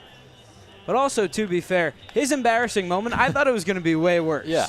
I mean, getting caught trying to steal second base, I don't know about you, Joe. I'm definitely not making it to second with some of the arms that we've seen by some of these catchers. Even with no throw, I might not make it. Exactly. It's a long way from first to second. 90 feet. It's all of 90 feet, too. The only person I know who can do it is Jimmy Middleton. Exactly. Right. He's the only guy we know who can make 90 feet go by in about 3 minutes. Yeah. Always got to keep up to date with the 90 feet with Jimmy Middleton on the YouTube, on the Instagram. Shot down the left field line, a hard hit baseball that rattles off the base of the fence. So many fans are in their lawn chairs down that left field line. Plenty of fans in the outfield. And Alex, this is really what you want to see. Just about a week and a half out, maybe 2 weeks out. Tough to tell at this point, really, but we're getting nearing the postseason, and this is what you want to see, as it's now an 0-2 count to Cam Kogel. Postseason starting on August 6th, but just a great day for baseball. 80 degrees and sunny, and always love when the Village comes to support the Kettleers and a big West Division matchup. Yeah, we were talking about it earlier on in the broadcast. These are two teams that can use wins in their own regard. As that one misses, and it's a 1-2 count to Kogel, and he is 1 for 2 on the day, a double and a strikeout. But for the Kettleers, they are trying to build some breathing room on Wareham, who lost last night, falling back to 20-12-1. Cotuit at 20-10-1, so a few games in hand. And that ball is swung at and missed. Strike 3, Cam Kogel. Back-to-back strikeouts, once in the third and now second time in the fifth. It's another swinging strikeout on the day for Joey Volchko.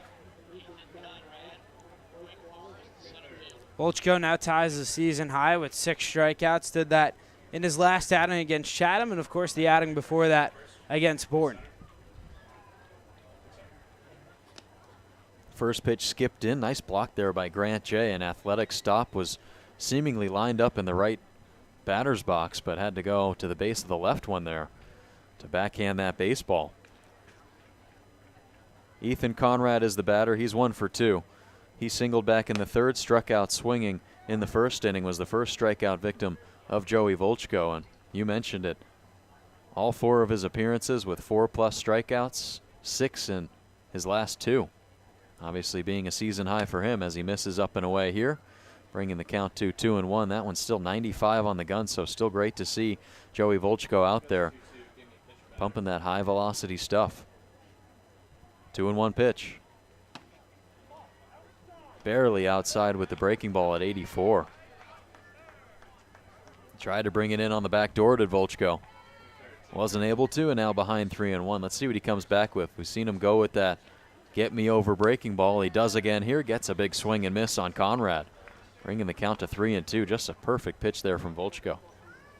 And if you're a hitter, what do you really expect? Say you're Ethan Conrad right now, back-to-back curveballs from Joey Volchko. Of course, you have to gear up to face the 97-mile-an-hour fastball. It's just so difficult to be a hitter facing him. Payoff is a fastball down the middle. Got him looking.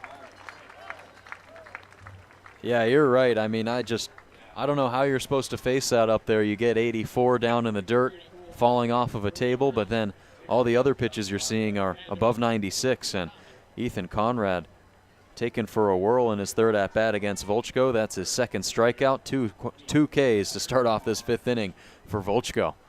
Boy, is he dialed in. And when Volchko can change locations and change speeds, it makes a hitter like Ethan Conrad, who's so talented, really just look silly on a pitch that was taken right down the heart of the plate. He's done such a great job with pitching with runners on base that it seems like it's almost might be better for him to just put a runner on first and then start off the inning. 2-out base runner in the second. He stranded him there. 2 base runners in the third. 2 quick outs to end that inning. A walk in the fourth, and then 2 outs to finish off that frame. And now 2 quick ones, both by way of the K to start off this 5th. This next pitch for Volchko will be his 91st. It's a 1-1 offering, and it's up and inside. Braden Holcomb is 1 for 1 today. Single back in the third, and then a sacrifice fly in the first to make this a 2-0 ball game. So that run still holding up for the Braves since the first inning. Volchko's 2-1. And Holcomb takes downstairs, so another 3-1 count. Let's see if Volchko can work his way back into it as we've seen. You mentioned Volchko pitching with runners on base, and so far today, Bourne, they've left 5 guys on, hitting just 1 for 6 with runners in scoring position. Just a testament to Volchko working in and out of trouble and really bearing down and focusing on the batter. The 3-1 is rolled foul.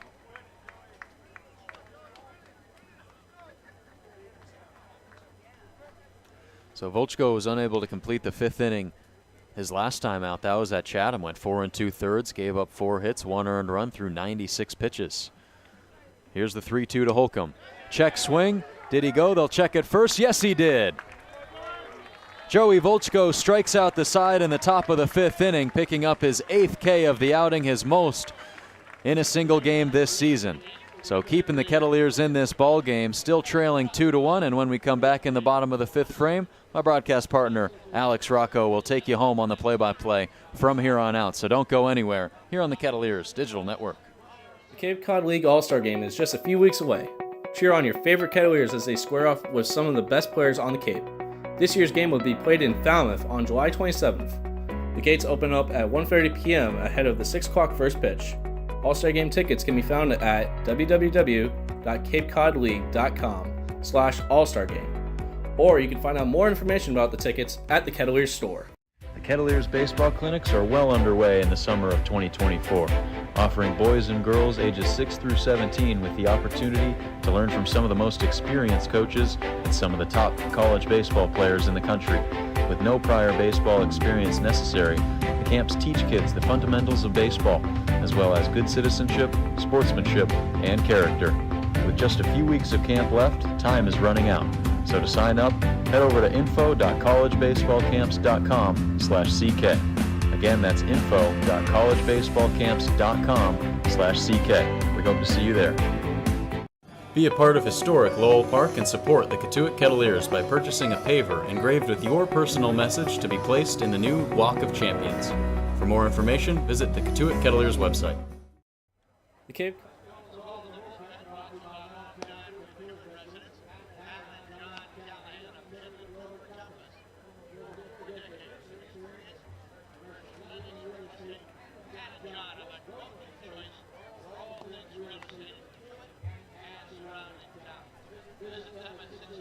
Ethan McIlvain's day is done. He goes 4 innings, allows 5 hits, 1 run that wasn't earned, walked a batter, and struck out 6 while tossing 64 pitches as Bourne still leads Cotuit 2-1 here in the bottom of the 5th.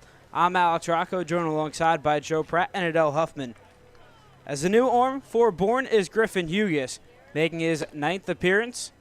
Has yet to record a decision, does have a 3.45 ERA in 15 2/3 innings pitched, has allowed 8 runs, 6 earned, only walking 3 batters and striking out 16 as he gets set to face the 9-1-2 hitters in the Cotuit order.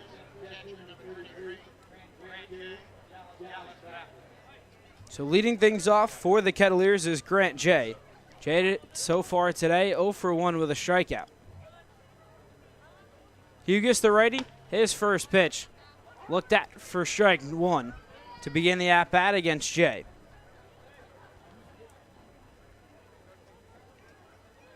Jay, the last time these two teams squared off was 0 for 4 with a strikeout as Hughes misses beneath the knees on the 94-mile-an-hour fastball. But has had some successful at-bats against the Braves. In the game on July 6th, Jay was 2 for 4 with a double, as Hughes falls behind in the count 2-1 here, going back to the fastball, but that misses above the letters of the catcher, Grant Jay.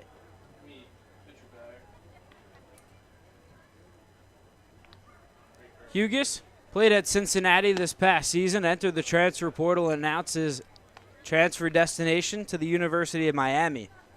So a big boost for the Hurricanes, but Hughes falling behind here against Jay. The count is 3-1. And walks were something that plagued him this past year at Cincinnati, as a 3-1 pitch waved on and missed by Jay as the count runs full. In 13 appearances this past campaign, was 0-3 in 33 innings pitched, walked 21 batters while striking out 29. Hughes out of the windup, kicks and deals the 3-2 pitch. Got him swinging.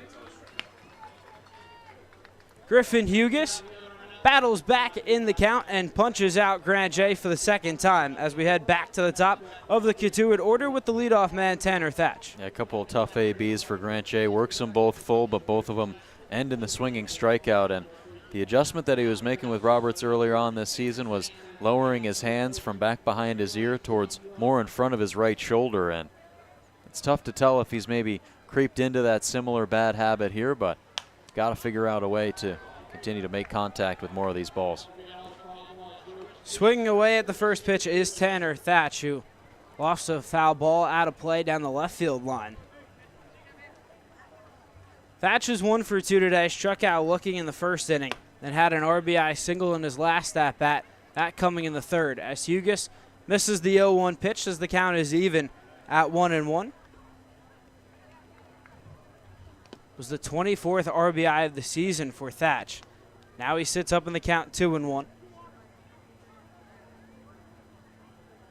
Today being the 29th game played. For one of 4 Cotuit All-Stars, the All-Star game taking place tomorrow in Falmouth at Gov Fuller Field.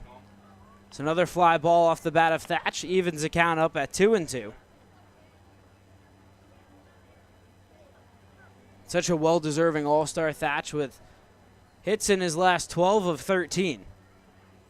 As Hughes kicks and deals the 2-2 pitch. This one dribbled right back to him. Gets up the middle. Marek Houston, the shortstop, fields it. His throw in time to nab Thatch. As that ball just evaded the glove of Griffin Hughes out on the mound, but the range of Marek Houston on display there as he cuts down Thatch for the second out. Yeah, the ball evades the glove of Hughes and goes straight back to Marek Houston, who had to field that to the right side of the second base bag. He had to cover a lot of ground back there and still set his feet, deliver a good throw to first, which he did so beautifully. So making that play look easy is Marek Houston, and quickly 2 gone for Hughes in this fifth frame, actually. Hughes falls behind Compton here. The count is 1-0, and this has been a part of the order that's had a lot of success for the Kettleers today. 5 hits, 3 of which coming in the first 4 hitters: Thatch, Compton, Taylor, and Ballou. Compton, the only man out of that group of 4 that does not have a hit. He's 0 for 2 with a pair of hard-hit fly balls. The 2-0 taken for ball 3 on the outside corner, so Hughes once again struggling with command, falling behind Brandon Compton 3-0. Out of the windup, the 3-0 on the way. Looked at for strike 1.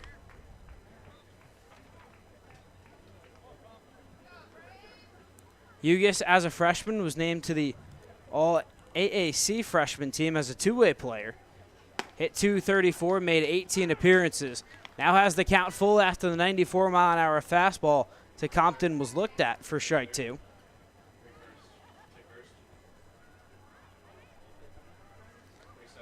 The payoff pitch. Compton hits this one on the ground to the shortstop, Houston.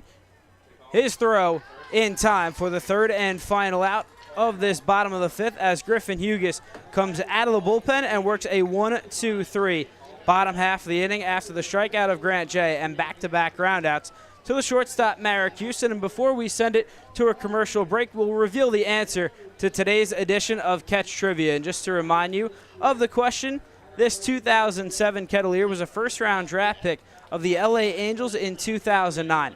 The right-handed pitcher would go on to play 12 seasons in the big leagues, 8 with the Angels, 2 with the Padres, and 1 with the Red Sox in 2021.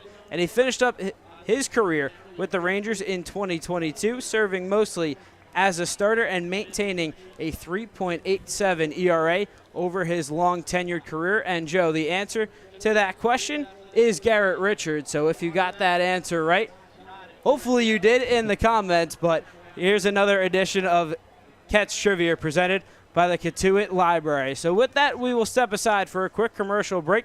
Don't go anywhere as Bourne leads Cotuit 2-1 after 5 innings of play.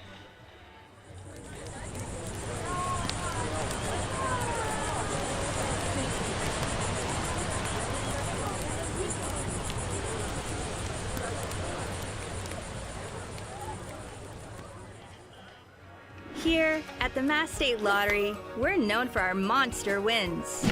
But there's no bigger win than the $1 billion we provide each year to support all 351 cities and towns in Massachusetts. In our game, we know that supporting local businesses and helping communities is how we all win. Because at the lottery, we're all playing for the home team. The Mass State Lottery. Welcome to the state of winning.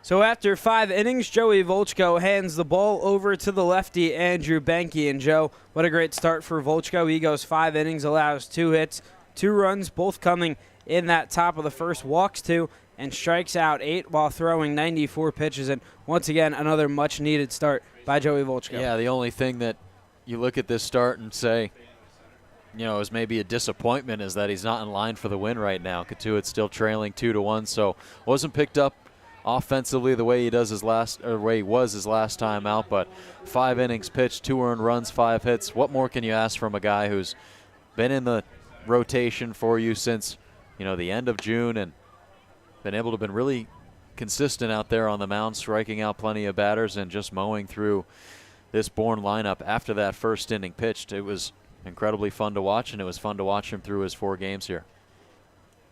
Set a season high with 8 strikeouts today. Now it's Andrew Benke working against the lefty Tristan Becerra. Evens the count up at 1-1. This is the 4th appearance for Benke this summer. 6.75 ERA in 5 1/3 innings pitched, has allowed 8 hits, 4 runs, all earned. Pair of home runs, walked a batter and struck out 8 as now he gets ahead of the left fielder Tristan Becerra, who's 1 for 2 with a double and a strikeout against Joey Volchko. Benke's last outing came back just a couple of days ago against YD, and he starts off his next one with a swinging strikeout of Tristan Becerra, the 4th consecutive strikeout of the Bourne lineup. Yeah, continuing on Joey Volchko's streak, and now that's 6 straight Bourne Braves retired since one reached on a walk back in the 4th inning, but they haven't had a hit since one down in the top of the 3rd, so Cotuit Arms done a great job recovering after giving up the early lead. Bourne leading 2-1, both teams even in the hit category with 5. As Benke starts off John Schroeder, his 3rd at-bat with a first pitch strike. Schroeder also 0 for 2. The strikeout swinging that ended the eventful top of the first for the Braves, and also bounced out to Timo Becerra at shortstop to end the top of the 3rd. So the count is evened up at 1-1 against the catcher, playing in his 4th game. 2 for 12 now, is Schroeder. So late strike called there as he falls behind in the count 1-2. Against the lefty hailing from Tennessee. Had an excellent season this past year with the Volunteers, a 3.54 ERA in 23 appearances. Had a 3-1 record. As the 1-2 pitch on the way, this one rocketed right back up the middle. That'll drop down for a 1-out single for John Schroeder as he improves to 1 for 3 of the day, as that's the 6th hit of the day for Bourne. Yeah, our first looks on John Schroeder this season, who just improved to 1 for 3 with that base knock. He was a .274 hitter this past season at Florida Atlantic. One of 3 position players on the entire roster to start all 57 games, so a guy who comes in here with plenty of experience, played a lot his freshman year at FAU as well, so bringing plenty of experience to this Bourne roster, and I think that's maybe something that they're targeting, because when you take a look at the team from last year, you had leaders on that team being Hugh Pinckney, Bryce Eblin, Derek Bender, all guys who are working into their third, fourth, fifth years of college baseball. So bringing back another vet to this Bourne lineup is Scott Landers. Certainly not a bad idea. Of course, Bourne won back-to-back championships, looking for a third this summer. Have fallen on hard times just a bit as they sit today with a 15-16-2 record. As Banky pulls ahead of the designated hitter Davis Gillespie, who's 0 for 2 on the day, also with a strikeout and a groundout to Becerra at shortstop, as the 92-mile-an-hour fastball waved through and missed by Gillespie. So Banky once again getting ahead of hitters, now looking for the put-out pitch.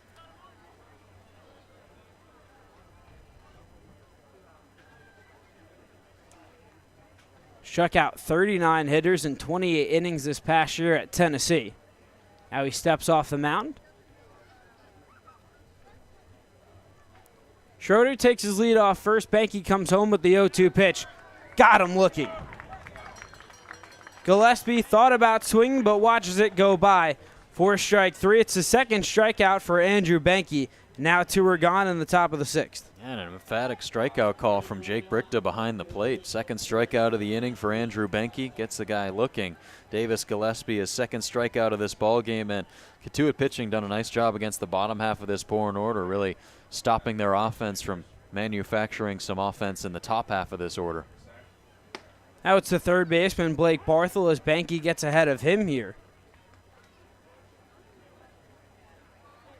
Really nice job for Andrew Banky coming out of the bullpen, throwing strikes. 12 pitches so far, 10 strikes. That's what we've seen from him so far this summer. As the 0-1 misses outside for ball 1 to even the count up at 1-1. It's really been the home runs that have been costly to Banky. He's allowed 2 home runs this year, just 4 earned runs. There was 5 1/3 innings pitched. As the lefty takes a long look in, kicks and deals big, cut on and missed by Barthel, as he's behind in the count 1-2. Barthel 0 for 1 today, flew out to Brandon Compton in left field in the second and also reached on a walk in the 4th. Looking to reach for a second time here with his squad up 2-1. Banky's 1-2 pitch on the way. Hit up in the air in center field. Going back is Max Ballou, but that ball is out of here.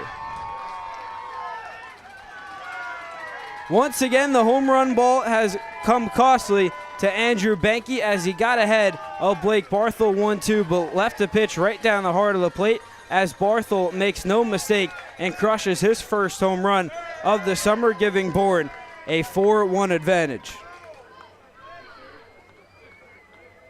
Just a ball left up in the zone by Andrew Banky. It's the third home run he's allowed all season. Allowed 1 in his first 2 appearances.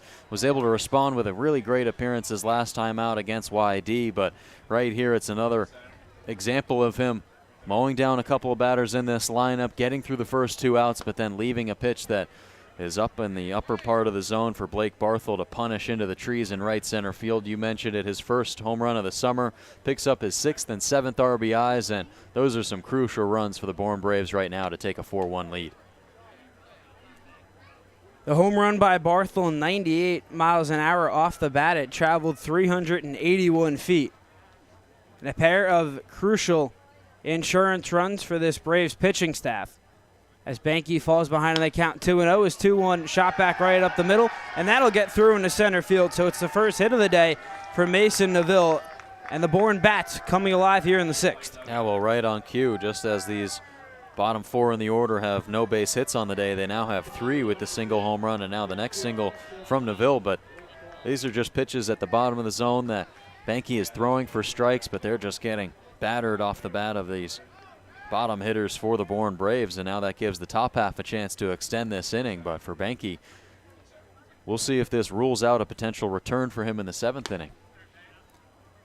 Falls behind the leadoff man, Marek Houston, who's 1 for 3. And how deflating is it for Andrew Banky to have the count 1-2 against Blake Barthel, just 1 strike away from getting out of the inning, but of course giving up the 2-run home run. Yeah, I mean, when you just think about the whole season that he's had from that broader perspective, it's really difficult to face. This one hit on the ground to Tyler Cerny, ranging over his quick throw in time for the 3rd and final out. So Merrick Houston goes down on the 4-3 putout to Cerny at second, but not before Bourne comes alive and puts up another 2 runs here in the top of the 6th. Since 1980, the O'Rourke family has been catering Cape Cod clam bakes, making your events delicious and memorable.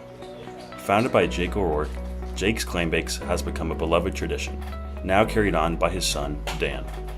Choose from our menu options, and on the day of your clam bake, their crew will come to your site and steam a fresh, mouth-watering clam bake just for you. It's that easy. Call us at 833-252-6285 or visit our new takeout location at Building 6 on 3821 Route 28 in Marston's Mills.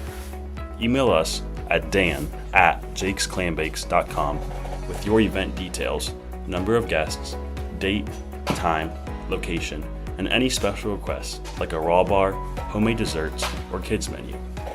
Not catering? Try their takeout menu featuring lobster rolls, smash burgers, salads, sandwiches, and a smoothie bar.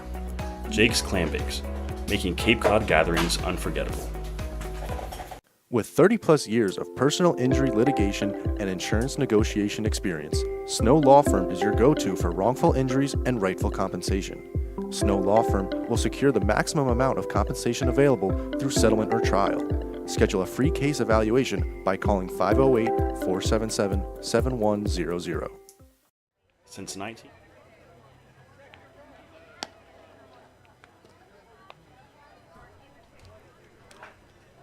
Griffin Hughes back out to the bump for his second inning of work and came out of the bullpen in relief of Ethan McIlvain and worked a 1-2-3 bottom of the 5th after a strikeout of Grant J and back-to-back groundouts to the shortstop Merrick Houston. Now he's getting set to square off against the 3, 4, 5 hitters. The first hitter he will face is Devin Taylor, who's 1 for 2 with a bullet single coming all the way back in the first inning, then popped up to Blake Barthel to end the third, and a high looping breaking ball misses high and away for ball 1.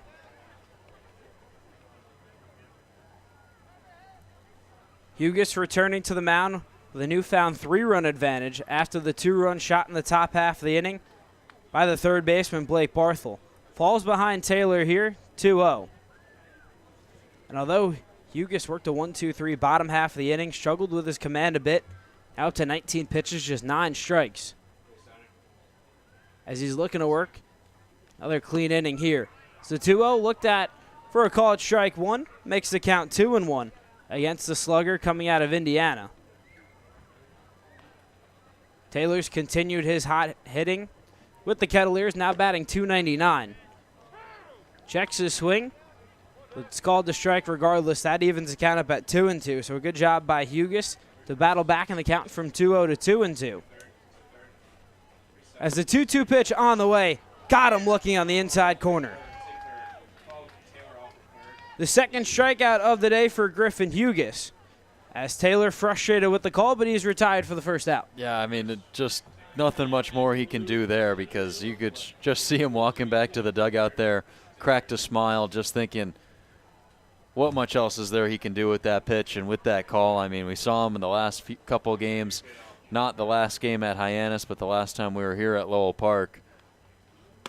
He was kind of questioning where a lot of these pitches have been missing against him, and it seemed like there was just more of that right there, and another frustrating AB for him, but nice to see that he has a good mindset about it.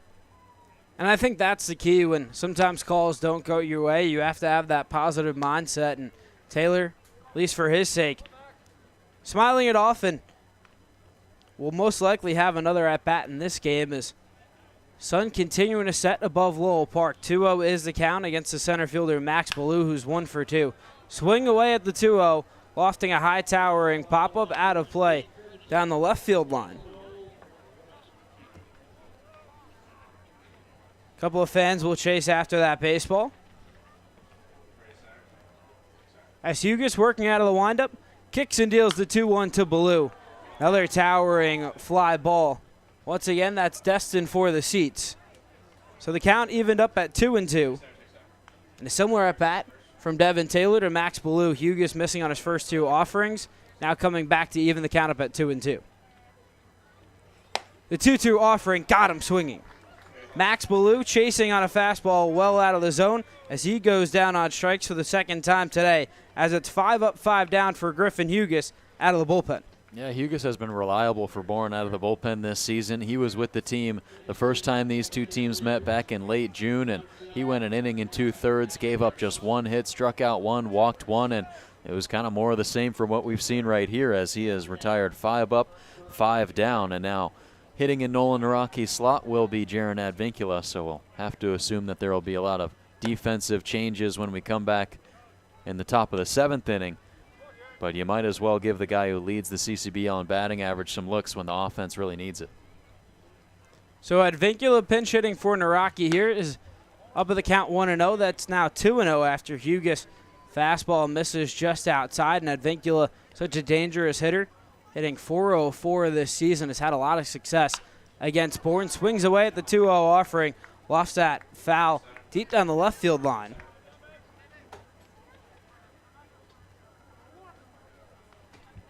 But for Advincula, now playing in his 31st game this summer. The only game he hasn't played was game 2 of the season against Orleans, as Advincula floats that, and it lands right into the glove of the shortstop Merrick Houston for the 3rd and final out. So Griffin Hughes comes out of the bullpen and retires all 6 hitters he faces. That's it's once again another 1-2-3 inning, getting a pair of strikeouts against Devin Taylor and Max Ballou. And the pop-up of the pinch hitter, Jaron Advincula. And before we send it to a quick break, we'll bring on Adele Huffman, who has more. Oh, and Alex, I'm here with Max. Max, how's your game day going so far? Good. Max, do you want to answer a couple questions, some Kettleer trivia? So, Max, what is the nickname for Cotuit's team? Starts with a K. Kettleers. Yes, correct. That's 1. And what is the theme song for the Cotuit Kettleers? Have you heard it? I don't think so. It's Hey Cotuit. You'll probably hear it after today's game. And, Max, what is that platform called that the pitcher stands on? Pitcher's mound. Yes, correct. And do you have a favorite player here? Or a favorite part of coming to a Kettleers game? Probably the popcorn. The popcorn. Thanks for being here with us today, Max. Awesome work, and special thanks to Max, who absolutely crushed it on Kettleers trivia. Some great answers, and knowing the nickname of the team, the pitcher's mound, and I think the best answer, and one that I think you and I both agree on. Of course, it's got to be the popcorn, Jeff. Has to be. What a great pull from Max, and great to see a lot of kids at the ballpark making their way around here, trying to come down with some foul balls. And hey, that's the first edition of Kettleers Kids Trivia with Adele. I think we need to start doing that pretty much every single game, because that was awesome. I love it. Keep it rolling, that's for sure, and definitely a packed house here at Lowell Park. Fans filling up that home side down the left field line, and even more fans down the right field line. Fans sitting in their lawn chairs out in left center field. And once again, Joe, how many times can we say that we are truly blessed? A perfect day for baseball here at Lowell Park. Just given another great day of baseball, another great crowd, and just great to see so many people in the village be able to enjoy it. I mean, even if the team isn't the best team in the league with 20 wins, first in the West Division, fans are still going to come out here and watch their favorite team play, but not a great start to the 7th here. The first pitch from Banky runs inside and drills Cam Kojal. So he'll reach for the second time today after the hit by pitch. Singled all the way back in the first inning. He's 1 for 3 with a pair of strikeouts. Now that brings up another lefty, Ethan Conrad. Conrad 1 for 3 with a pair of strikeouts. In the middle of those 2 strikeouts, did single on a high chopper to Timo Becerra at shortstop, who's moved over to third base. Tyler Cerny moves from second to short, and Jaron Advincula, who pinched hit for Nolan Araki, enters the game and will play second. The pickoff move back in standing is Kojal. So a lot of defensive changes for Mike Roberts' squad. They still trail 4-1 here in the top of the 7th. Kojal leads off first. Banky comes home. That runs too far inside to Conrad. So Banky falls behind him 1-0.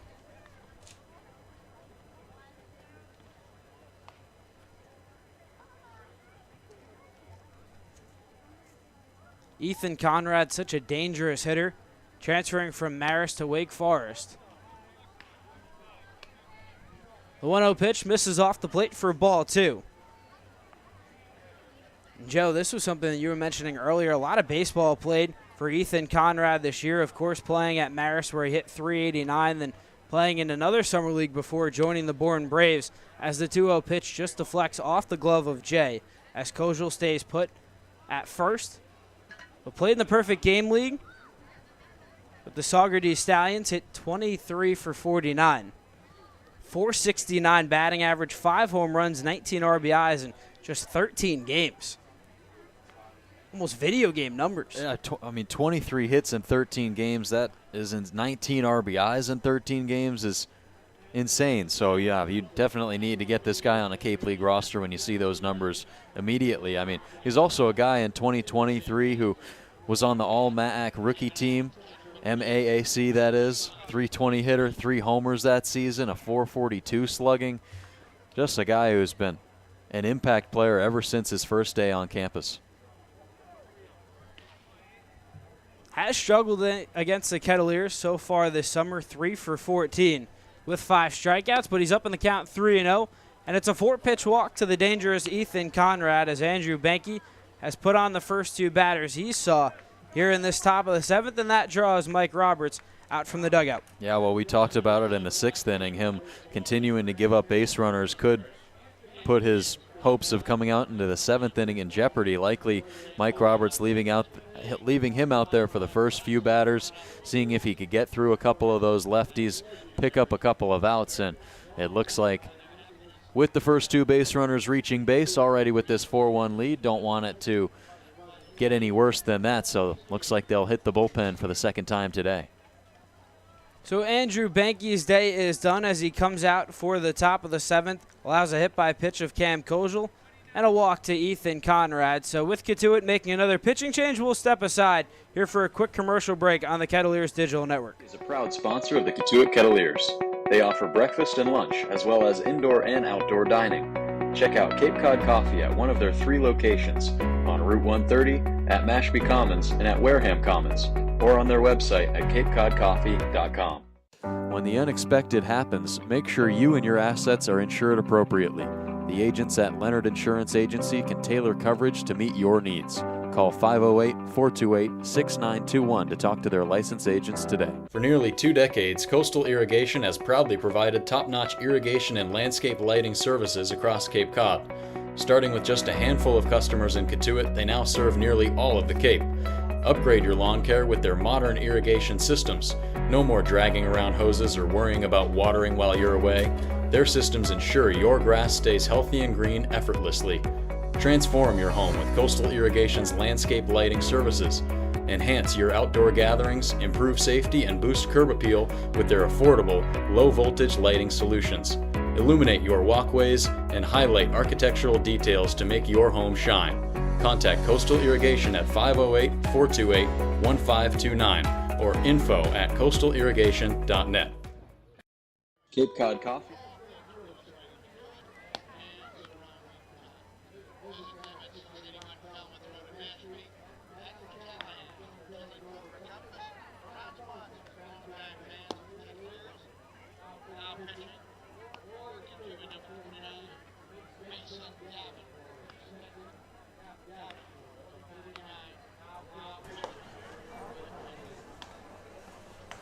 Andrew Benke's day is done. He goes an inning, allows 3 hits, 2 runs, walked a batter, and struck out 2 as Cam Kojal, Ethan Conrad are on first and second.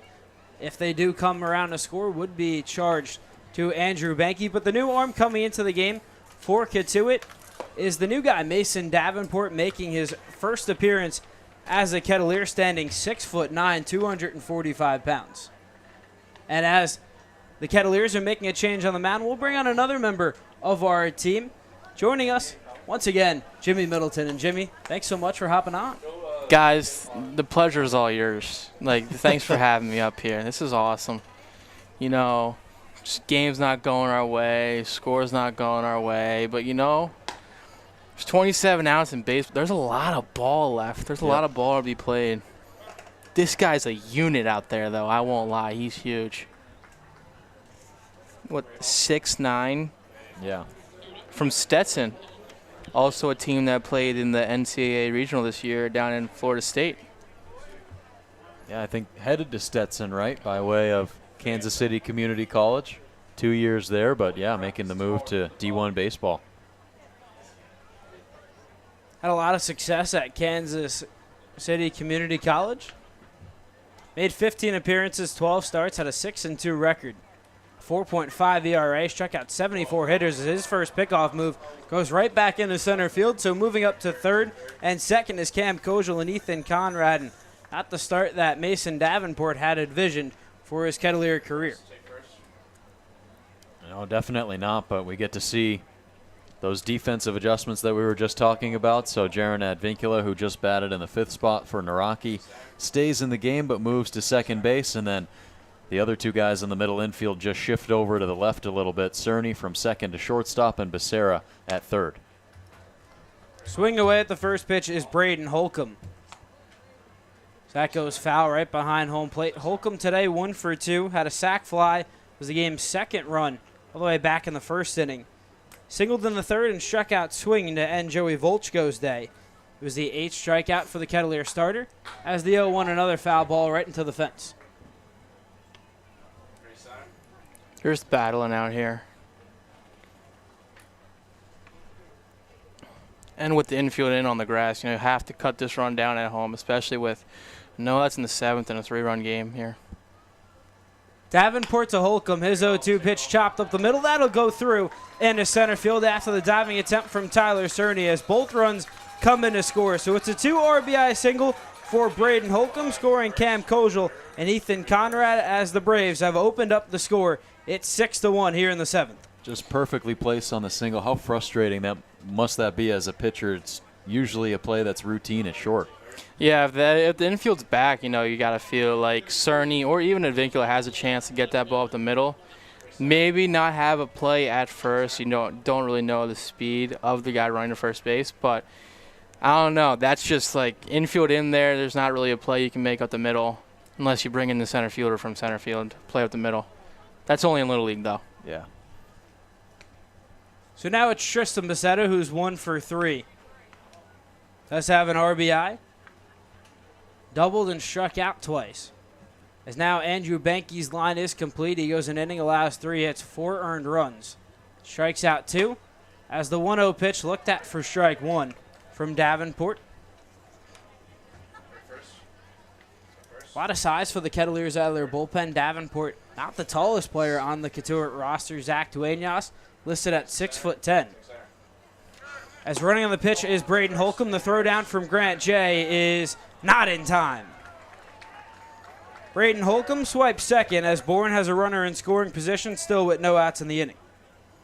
With the amount of size we have in the pen, I feel like we could make a pretty good basketball team. Yeah. Just feed the guys down low. 6'9", 6'10", 6'4", 6'8". That could work. I see the vision. The 2-1 hit on the ground to the second baseman Advincula, who fields it on a hop his throw in time to retire Tristan Becerra as he falls back to 1 for 4 in the day. Is moving up to third base is Braden Holcomb. Who's your center, though? My center is going to be not one of the pitchers who is 6'9", 6'10", 6'8". My center is Tanner Thatch. I feel like he's going to be a real gritty forward down there.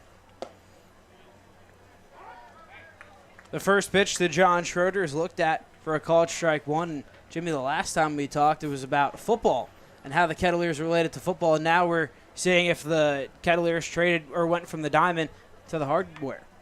Yeah, I mean, I feel like we could probably have a good basketball team. I think the vision of having Tanner Thatch play center, that's just a glue guy, gritty ball player. Yep. Also I feel like he would play a lot like Mark Eaton, just Utah Jazz product. But we should probably throw a guy who's 6'10" down there, though.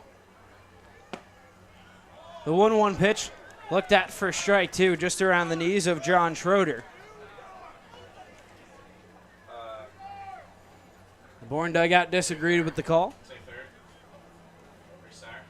Davenport nods his head, now comes set. Kicks and deals the 1-2 pitch. Taken high and away for ball 2. That evens the count up at 2-2. Now I'm curious, if we have to build a starting lineup for the Kettleers, 1 through 5, who's your starting point guard?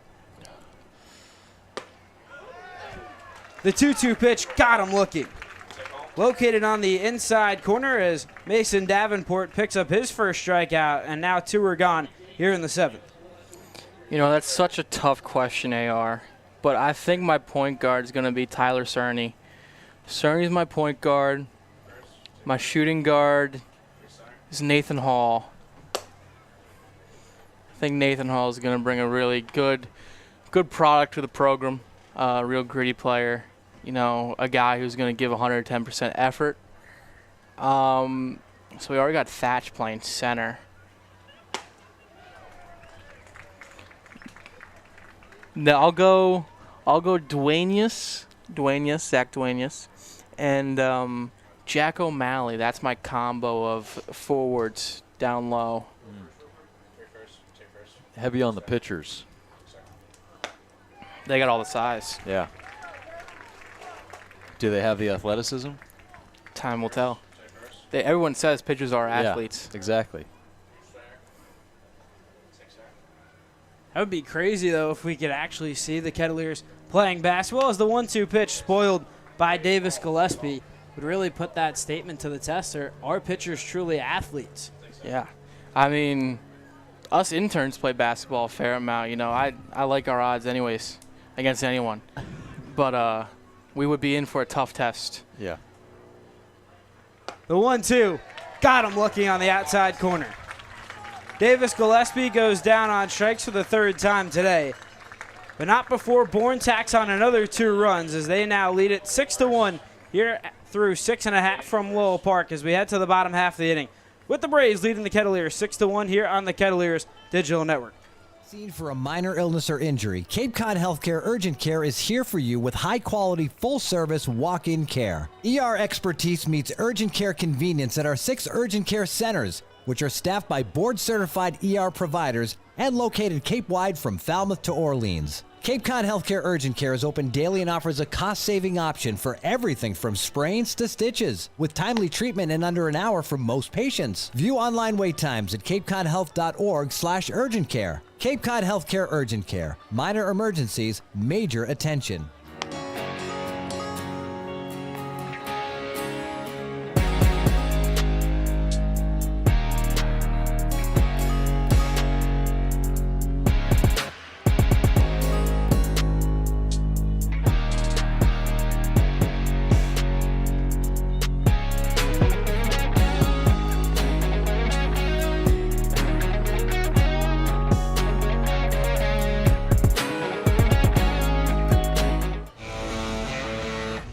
Get ready for big results with our small machines.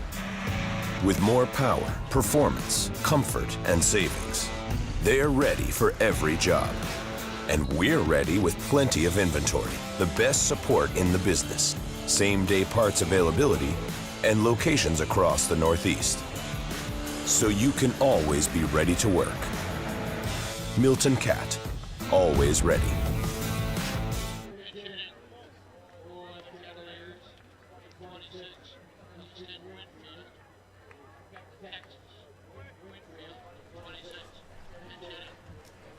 Griffin Hughes returns to the mound, currently 6 up, 6 down in his first 2 innings of work, now squaring off against Easton Winfield, who's pinch hitting for Nathan Hall. Hall today went 0 for 1, did reach on a walk, swing away at the first pitch is Winfield, who fouls that down the left field line. A couple of kids chase after that foul ball. That is more than a couple, AR. They're going after that. There's still more going for that. The 0-1 pitch waved on and missed as Winfield comes off the bench and is down on the count 0-2. I did come dangerously close to catching a foul ball at Hyannis the other day. Really? Yeah. I didn't want it bad enough. You know, Really? bounced off the porch, went into this concession stand. The 0-2, a high looping breaking ball taken for ball 1, and Jimmy, you've been here for 3 years. Have you caught a foul ball? I haven't caught one. I have gotten a couple. In the vineyard, right? This shot back up the middle deflects off the glove of Houston. There is no throw, so Easton Winfield will reach to lead things off here in the bottom of the 7th. So Winfield coming off the bench and making an immediate impact. Easton Winfield just gets on base. It's unreal. Always puts a barrel on the ball, just putting the ball in play. Not much of a really speedy guy, but when he makes contact, it's hard contact. But yes, I did get a ball in the vineyard. I did. I made a play on it. I was maybe the only one going for it, but No one asked that. It's all about heart. Yeah. Do I know where that ball is now? No. I think last I checked, it could be in my backpack, or it could be at the bottom of the Nantucket Sound. Not really sure. Yeah, I think it's the latter. The 1-0 to Tyler Cerny taken outside for ball 2. If you are the ferry transportation people, that is not true. I am lying. What are you saying? It is in my backpack.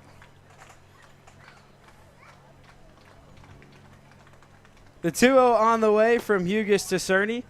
Looked at around the knees for strike 1. Tyler Cerny today, 1 for 2, flew out to Mason Neville in right field. Also singled in the 4th. Cerny currently on a 3-game hitting streak. As Winfield reached on the fielding error by Merrick Houston, he leads off first, the 2-1. Big cut on and missed. That evens the count up at 2-2. This Bourne bullpen, they just got a bunch of crafty lefty and righties. No one that's really going to overpower you. They all have stuff that moves, and if you got something that moves, whether it's a fastball, a slider, a curveball, a changeup, it's going to play. The 2-2 to Cerny. Did he go around the appeal down to first? He did not. So the count is full with no outs in the bottom of the 7th. Bourne leading Cotuit 6-1.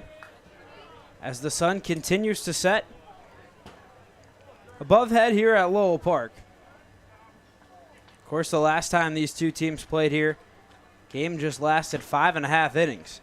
As the payoff pitch, Cerny a towering pop-up, hit into short right field. Coming on is Mason Neville, who will make the grab for the first out as Winfield retreats back to first.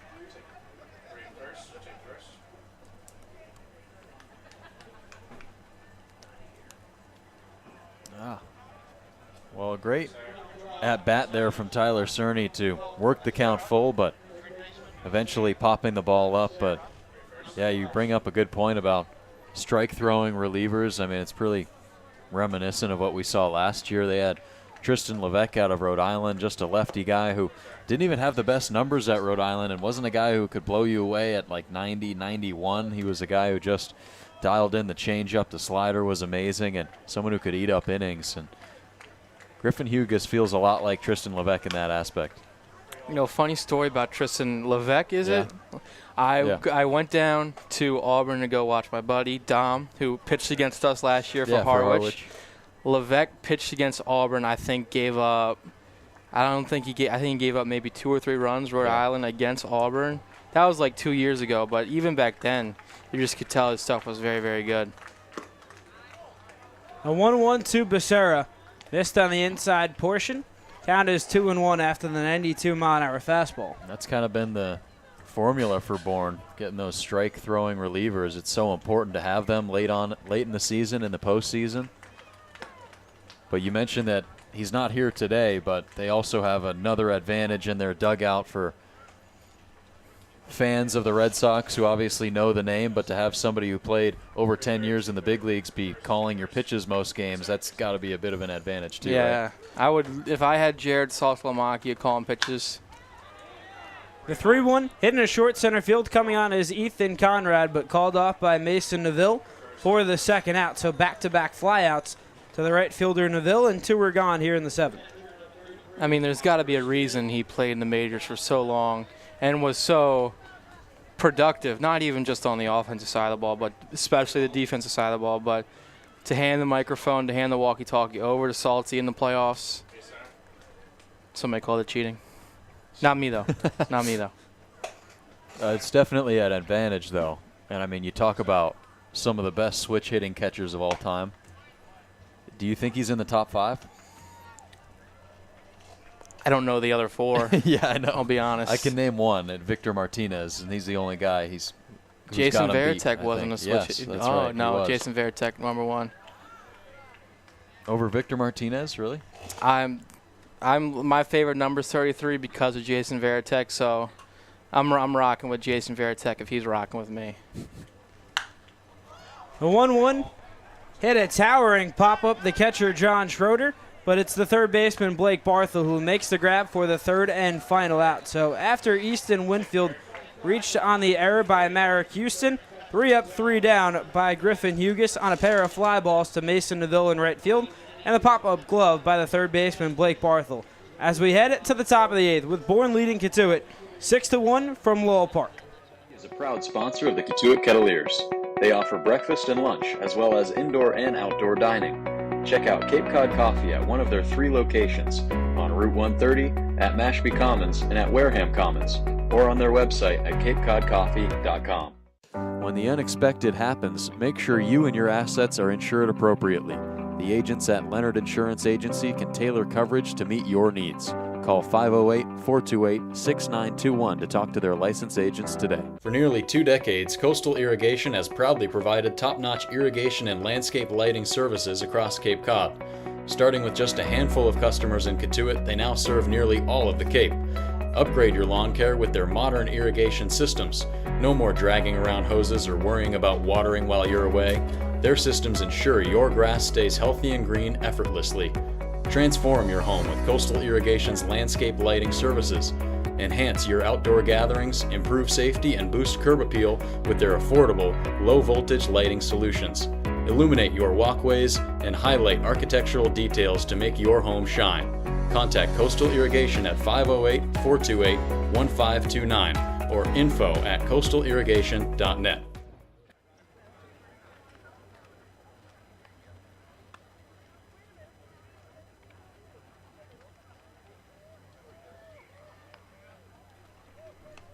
Eight, 9, and 1 for Bourne here in the top of the 8th.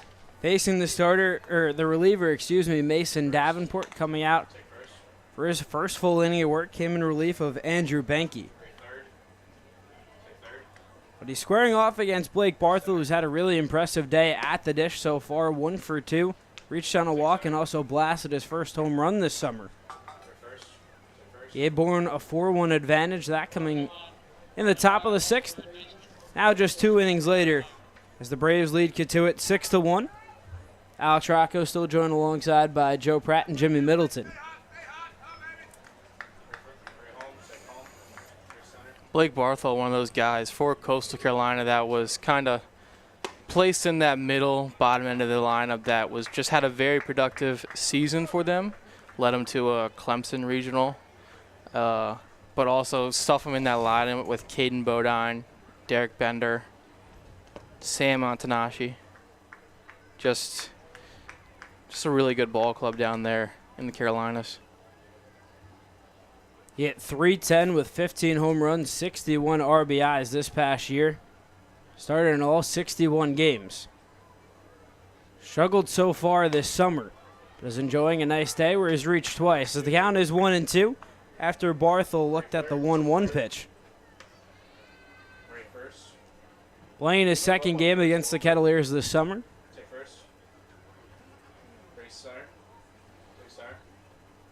Davenport kicks and deals the 1-2.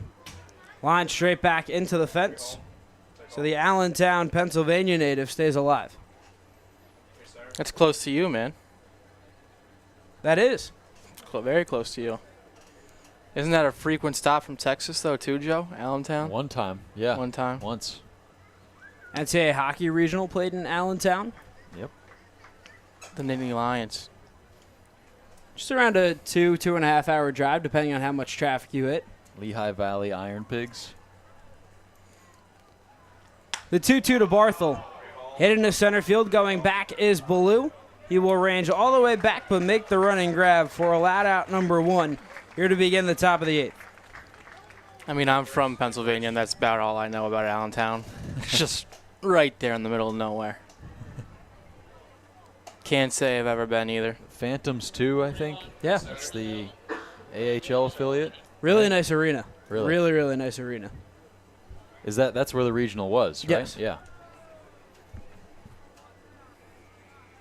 Had the opportunity to broadcast 2 games from there, all the way up in nearly the rafters, but just such an excellent view. Penn State making the regional 2 seasons ago. Now we're covering all the sports here. We got baseball, basketball last inning. We're talking about hockey, football the last time. Covering everything. Here's a hard chopper that deflects off the Bourne dugout, nearly hit a man in the dugout. We just need international soccer now. Oh, man. Yeah. It's tough to find that one. Get me started. Yeah, I'm out on that one. Yeah, same. I'm all in on that one.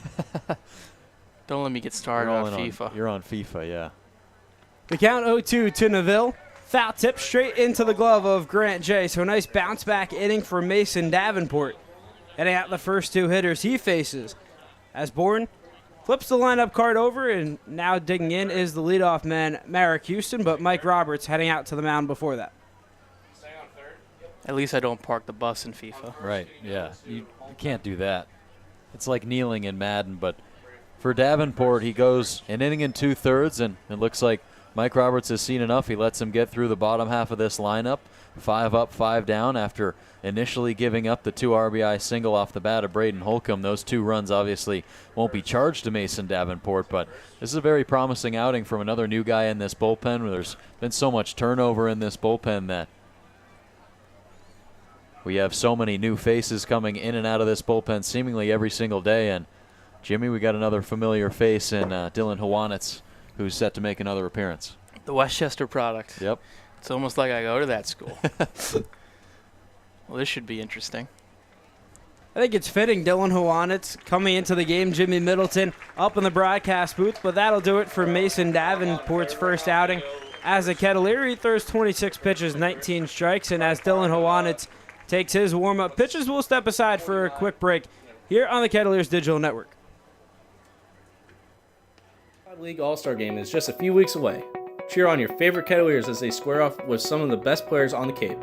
This year's game will be played in Falmouth on July 27th. The gates open up at 1:30 p.m. ahead of the 6 o'clock first pitch.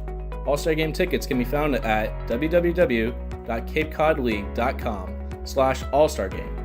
Or you can find out more information about the tickets at the Kettleers store. The Kettleers baseball clinics are well underway in the summer of 2024, offering boys and girls ages 6 through 17 with the opportunity to learn from some of the most experienced coaches and some of the top college baseball players in the country. With no prior baseball experience necessary, the camps teach kids the fundamentals of baseball, as well as good citizenship, sportsmanship, and character. With just a few weeks of camp left, time is running out. So to sign up, head over to info.collegebaseballcamps.com/CK. Again, that's info.collegebaseballcamps.com/CK. We hope to see you there. Be a part of historic Lowell Park and support the Cotuit Kettleers by purchasing a paver engraved with your personal message to be placed in the new Walk of Champions. For more information, visit the Cotuit Kettleers website.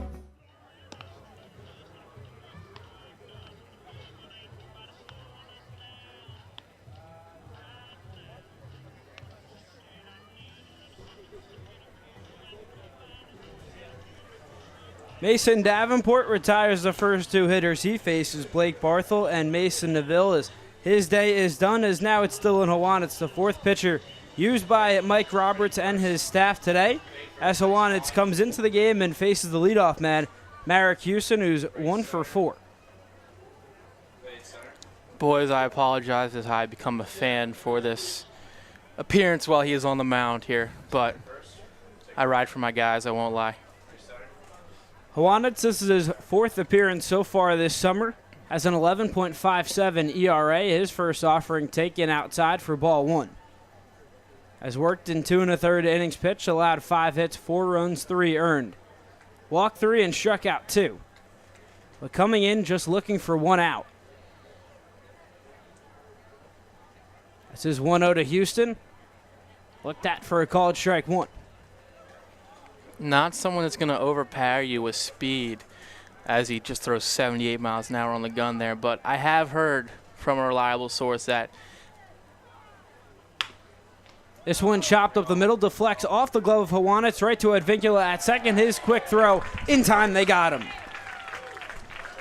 I have heard from a reliable source that it looks like it's 92 from all the way down here. I don't know whether to believe that or not, but there was one point in the season where I almost stood in the box during a bullpen, so I would have found that out, but I'm not covered by insurance. They are, so it would have been a liability.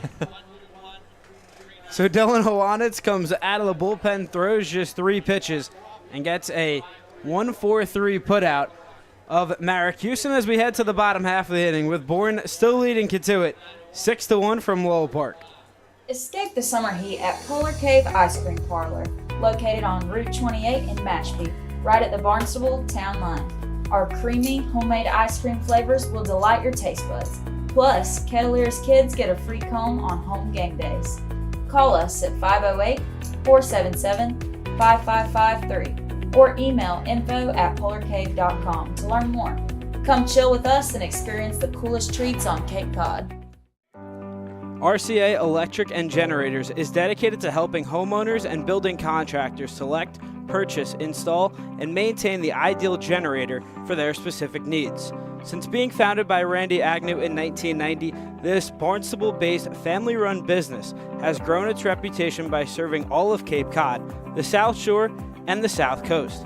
Get in touch today by reaching out to RCA at 508-428-0449 or visit in person at 153 Commercial Street in Mashpee. Willow Bend has been regarded as one of Cape Cod's and New England's premier private clubs and communities for over 25 years. Willow Bend is a family-friendly community right here in Cotuit. They strive for a fun and relaxed lifestyle with good times and good friends. Discover all that and more at Willow Bend.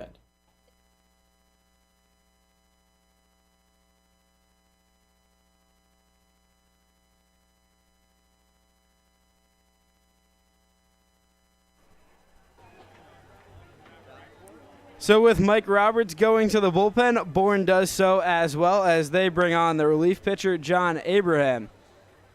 Coming on for Griffin Hughes, who was just masterful out of the bullpen, worked in 3 innings, didn't allow a hit, just allowed 1 base runner. That was Easton Winfield, who reached on the fielding miscue of the shortstop, Marek Houston. Did not walk a batter and struck out 3. So he gives way to John Abraham, who's pitching in his 5th game so far this season. Has a 1.5 ERA. An 0-0 record, does have a save on the year.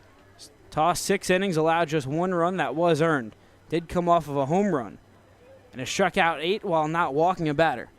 So once again, just like we were talking about last inning, Bourne having another reliable arm that comes in and just throws strikes. Yeah, you're exactly right about that. He's finished off 3 games for the Bourne Braves this summer out of 4 total appearances. You mentioned the 1 save, has gone 6 innings, 1 earned run. It was the home run.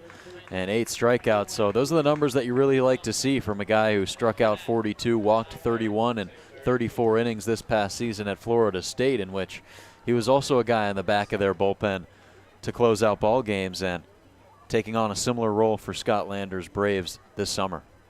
4-pitch mix for the righty, a fastball, curveball, changeup, and slider. For the 6'3", 203-pound Tampa, Florida native. Starts out Tanner Thatch with a first pitch strike. Thatch 1 for 3. Picked up an RBI, just the lone run of the day for Cotuit on his RBI single, and Thatch attacks that, hits that one in the center. Coming on is Ethan Conrad, who takes his eye off the ball as that ball falls. A rare miscue by the superstar Ethan Conrad in center field, but Cotuit and Tanner Thatch will take it as he reaches to begin this bottom of the 8th. Yeah, you're exactly right. An uncharacteristic mistake there from Ethan Conrad in center field, who's been a staple in center for the Braves throughout this entire season. But that one off the bat of Tanner Thatch just shows you that good things happen when you put the ball in play. And the Kettleers, let's see if they can do something with that gifted base runner. So it's the 2nd consecutive inning with an error for Bourne. Now the first offering to Brandon Compton, taken high and outside. Compton, a rare off day, 0 for 3. With a pair of fly balls, 1 to left field, 1 to center, and a 6-3 ground out that ended his last at-bat in the 5th. Abraham with the pitch clock reading 5 comes home high looping breaking ball that's looked at for strike one. Despite the 0 for 3 day for Brandon Compton, average still sitting above 300, right at 307.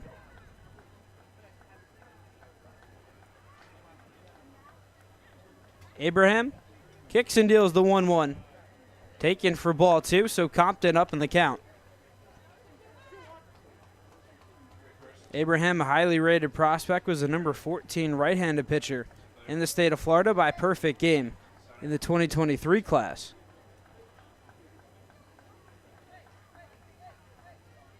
The 2-1 tipped into the glove of John Schroeder as the count evened up at 2-2. Abraham's last outing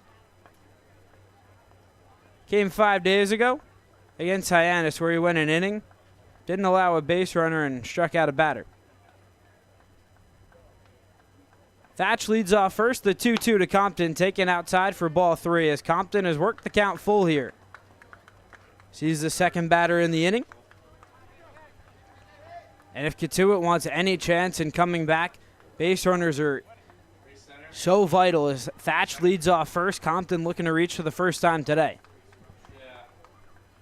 Abraham looks in. Pitch clock reads 3. Now he deals.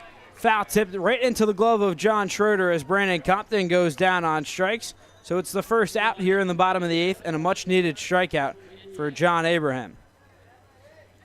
Bourne pitching, and especially this bullpen. First it was Hugus, now it's Abraham, has just done such a great job of responding well after giving up base runners, and it was more of the same in the 4th inning at the end of McElvin's start, but then Griffin Hugus with 7 up, 7 down. It's pretty amazing to get that sort of performance from a reliever and to keep runners on base, or to keep those runners on base and not let them allow to advance across the bases is incredibly important, and to do that, got to throw a lot of strikes. Can't miss your catcher in John Schroeder, which we saw earlier on in the game. So they're really clicking on all cylinders despite a couple errors in the infield.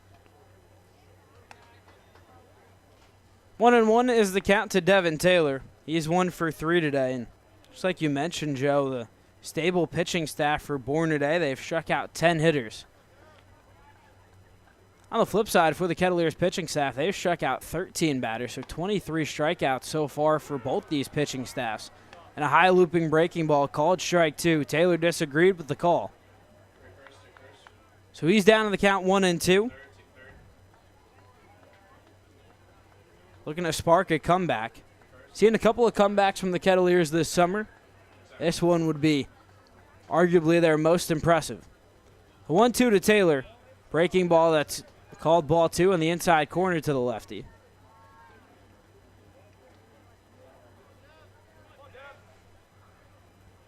Taylor came into today with a .292 average, 5 home runs, 13 RBIs. Have really seen the power come alive in the last few games. Picked up his 20th hit back in the 1st inning. As the 2-2 offering on the way, looked at. Thought it was strike 3. John Schroeder popped up, nearly fired the ball down to third base, but it's called ball 3 as the count is full here with 1 out in the inning. So the Kettleers are running up the pitch count here on John Abraham. 13 pitches through 3 batters. As Abraham steps off before the payoff pitch to Devin Taylor. Back-to-back full counts worked by Cotuit. The payoff pitch on the way, in the dirt and chased for strike 3 as Devin Taylor goes down on strikes for the 2nd time in his last 2 at-bats, and quickly 2 are gone. Yeah, we saw him get pieced together in his last at-bat in the 6th inning. It was a breaking ball that got him low and inside. He thought that pitch was way too low, and he really just wasn't keen on the strike zone of Jake Brichta, and seemingly there still uncertain at the plate as he goes down on strikes for the 2nd straight time. And it was a good start to the day for Taylor, but he falls back to 1 for 4. Now it's Max Ballou, who's 1 for 3, picked up a much-needed base hit in his 2nd at-bat in the 4th. As the first offering, Ballou checks his swing. He did not go around. This has been a tough stretch for Max Ballou in his last 5 games, just 2 for 16 with 9 strikeouts. after his two-homer performance, The win against Harwich, that was an 18-8 performance. Blue checks his swing again. This time he does go around, much to the pleasure of the first base dugout.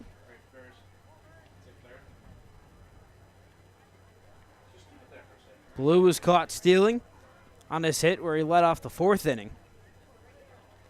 The 1-1, this one rocketed right back up the middle. That'll get through into center field. So Max Ballou with his second hit today.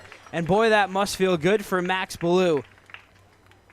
Just his second multi-hit performance this season, and he's on with a 2-out single. Yeah, you go back to July 12th when he went 2 for 4 with 2 home runs against Harwich. That was a couple of Fridays ago, and really after that game, Max Ballou really hitting a dry spell at the plate. Was one of his last 13 going into this contest, as we were talking about, with 7 strikeouts at the plate. But he talked about after that game with the 2 home runs how he was working a lot with Mike Roberts, trying to hit more horizontally, and he saw a lot of changes in his game. So there's potential that maybe he went back to some of the strong mechanics that he found at Harwich a couple of weeks ago, and he's followed through today.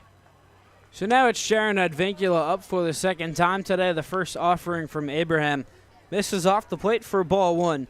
Advincula was used as a pinch hitter in the bottom of the 6th for Nolan Araki, who was 0 for 2. Advincula popped up to Merrick Houston to end that inning at shortstop. But comes up in a big spot here with runners on first and second, 2 outs in the inning. Cotuit trailing by 5 as a broken bat. That one shatters into short center field. Going back is the second baseman, Cam Kojal, who makes the grab for the 3rd out, and almost looked like that pop-up was going to drop for Jaron Advincula, but no dice as Kojal grabs it for the 3rd and final out of the inning as Abraham strands runners on first and second as we head to the top of the 9th with Bourne leading Cotuit 6-1 here on the Kettleers Digital Network.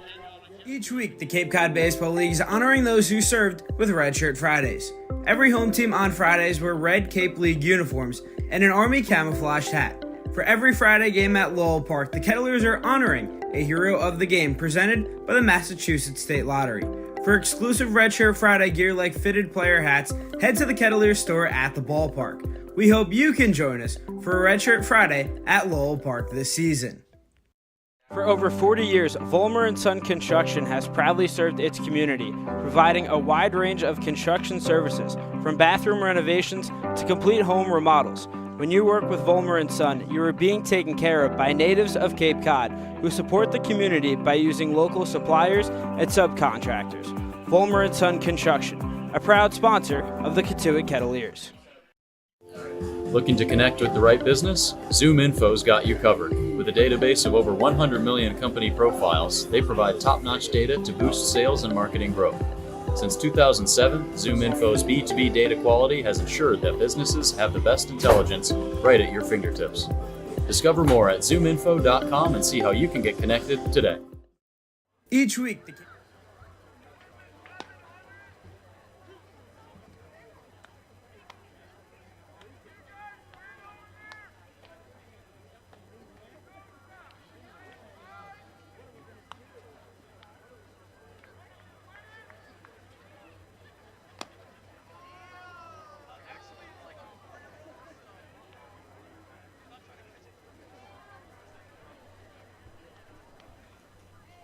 Sun still setting above head here at Lowell Park is local time at 7:38. This was a perfect day for baseball, but not the result that Cotuit has wanted so far as they still trail 6-1 here in the top of the 9th. It's the 2, 3, 4 hitters due up for the Braves. Cam Kojal, Ethan Conrad, and Braden Holcomb squaring off against Dylan Howanitz, who came out of the bullpen through just 3 pitches. Got a 1-4-3 ground out against Merrick Houston.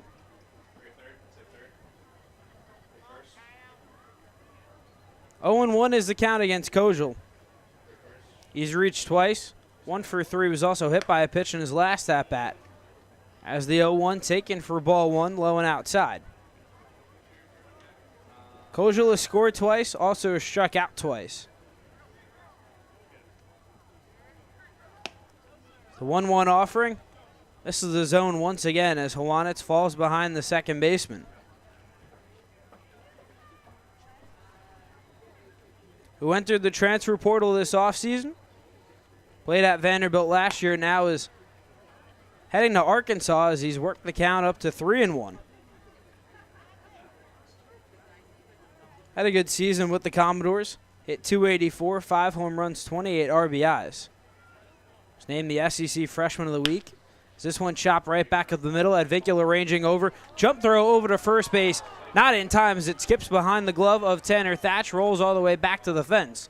So Kojal reaches for the third time today. And just a ball that was tough to field by Advincula made the jump throw. But Kojal reaches. Yeah, really tough play for Advincula, who was playing closer to the hole, maybe shifted a little bit to the left because of Kojal's left-handed swing, of course. And so he's able to reach base as that one takes Thatch up off the bag, but it looks like that will go down as a hit, so maybe it doesn't look like a massive ruling as it stands right now, especially in the game notes, as this wasn't even a game that Advincula started, but he has still been perfect at second base. No errors so far this season. It's the 10th hit of the day for Bourne. 6 runs on 10 hits, 2 errors. Cotuit, 1 run on 6 hits, 1 error. So now it's Ethan Conrad, who's committed one of those 2 errors. That came the bottom half of last inning. Tanner Thatch reaching. The first pitch to him. Shot right back up the middle to straightaway center field. Making the grab is Max Ballou for the first out. And that's more of what you need from Dylan Hawanitz. You know, it can be easy sometimes for these guys to float some pitches over the heart of the plate and they can get smashed, but that was relatively weak contact off the bat of Ethan Conrad, who the Kettleers have done a pretty solid job of keeping quiet today. I know he had the single in the 3rd, but was left on base, and a run scored in the 7th after walking. But a guy who is coming into this ball game as one of the top hitters in the league, top 10 in batting average, best on this team, to keep him quiet is super important. But of course, still down 6-1, so this offense following through in other ways. Conrad 3 for 15 with 5 strikeouts against Cotuit so far this summer. But it's been everyone else other than Ethan Conrad that has really done the damage, including the man at the plate, Braden Holcomb. It's another pickoff move. Kojal dives back in safely. Holcomb so far today 2 for 3 with a pair of singles, also has a sac fly, so 3 RBIs for Braden Holcomb. Made it a 6-1 ball game in the 7th as he goes the other way. This one deep to right field. Looking up is Devin Taylor. He's at the fence, but this ball is out of here. Have a day at Braden Holcomb. He's 3 for 4, blasts another home run, now up to 5 RBIs as Bourne is pouring it on here at Lowell Park. They now lead 8-1.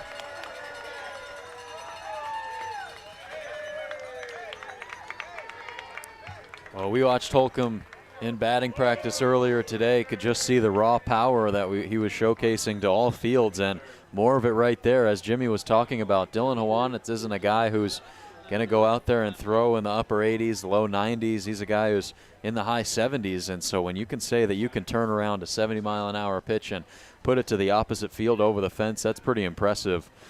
And it winds up being an 8-1 ball game. The Braves lead it. The first home run for Braden Holcomb this summer. 101 miles an hour off the bat. It travels 358 feet, and when it lands, it gives the Braves a 7-run advantage here in the top of the 9th. Now it's Tristan Becerra, who's 1 for 4. Hard foul ball down the left field line, so he falls behind in the count 0-2. Becerra today, 1 for 4 with an RBI, has struck out twice.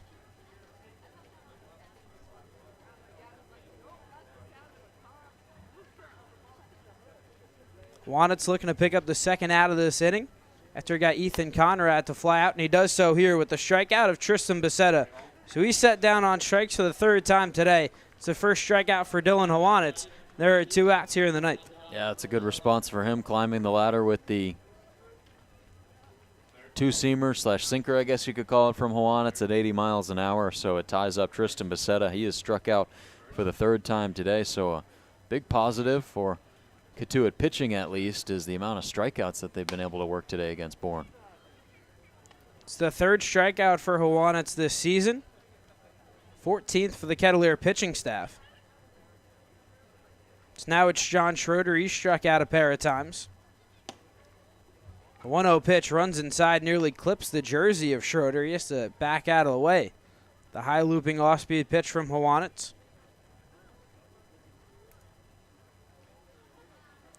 Wanet's entering the transfer portal after graduating from Westchester, announced his destination heading to Boston College. 2-1 is the count here.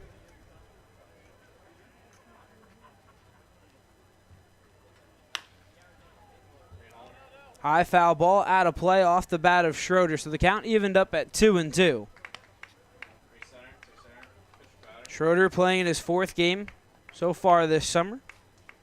Picked up his 3rd hit of the season in the 6th inning, came around to score. So he is 1 for 4. Sawanitz peers in, kicks and deals the 2-2. Pitch that runs in on the hands, a high pop-up. Tanner Thatch gives way, but it's called and caught for the 3rd and final out here in the top of the 9th by Devin Taylor, but not before Bourne puts up another 2 runs after the 2-run bomb by Braden Holcomb. As we head to the bottom half of the 9th inning with Bourne leading Cotuit 8-1, and stay tuned to see if Cotuit has a rally in their bones here on the Kettleers Digital Network.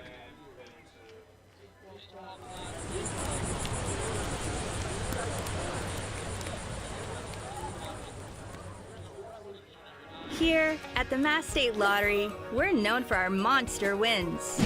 But there's no bigger win than the $1 billion we provide each year to support all 351 cities and towns in Massachusetts. In our game, we know that supporting local businesses and helping communities is how we all win. Because at the lottery, we're all playing for the home team. The Mass State Lottery. Welcome to the state of winning.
Cotuit trailing by 7 here in the bottom of the 9th as Easton Winfield, Tyler Cerny, and Timo Becerra are the Kettleers' final hopes.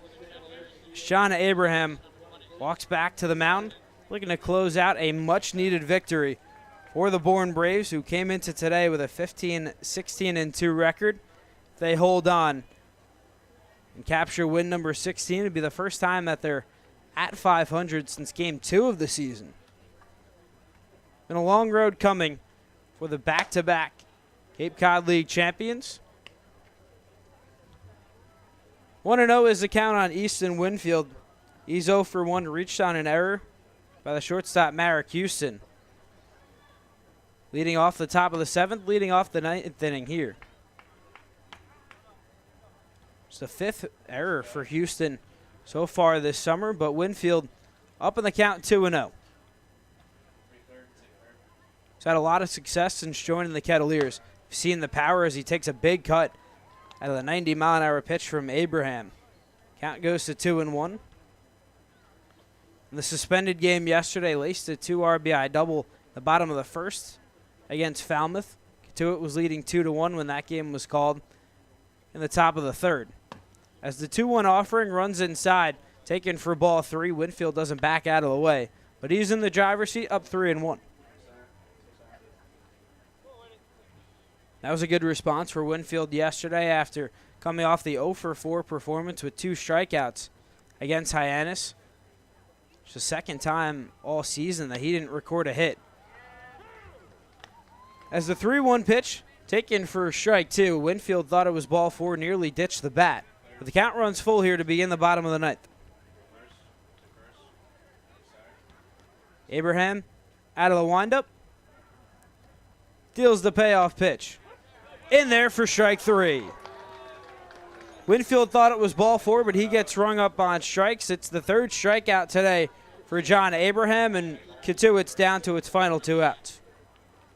Yeah, just a great pitch on the outer edge there. Not much Winfield can do with that one as it enters in on the back door from the righty. And John Abraham, who's trying to complete his 4th game finish this summer, is just 2 outs away, as you just brought up. Now it's Tyler Cerny, who started this game at second, moved over to short. Cerny's 1 for 3 with a pair of flyouts to Mason Neville in right field, also singled in the 4th. Ball's behind in the count, 0-1. Next offering, this one crushed to deep left field. Going back is Tristan Becerra, but that one's well foul. And just another instance where Tyler Cerny has a beat on a ball, crushes it, but just hooks it foul. Yeah, barely to the left field corner. Got all of that baseball from John Abraham. And, you know, that's baseball because you're just a couple of feet from leaving the yard, but now you got to deal with this 0-2 count. Would have been the 2nd home run of the season for Tyler Cerny. As the 0-2 taken for ball 1. Cerny coming into today hitting .202 with a home run and 6 RBIs. Does have 5 doubles.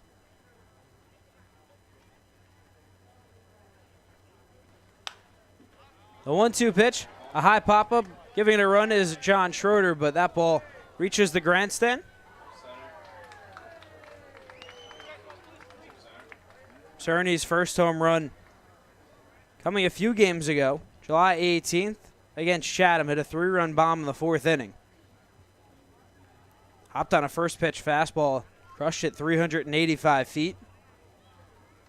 Definitely must have felt good for Tyler Cerny, and that sparked his 4-game hitting streak, but he goes down on strikes here for the first time today, and John Abraham continuing to dice up the Kettleers. He now has 4 strikeouts. And there's 2 gone here in the bottom of the 9th, and Mike Roberts emptying his bench, bringing on Luke Hansen.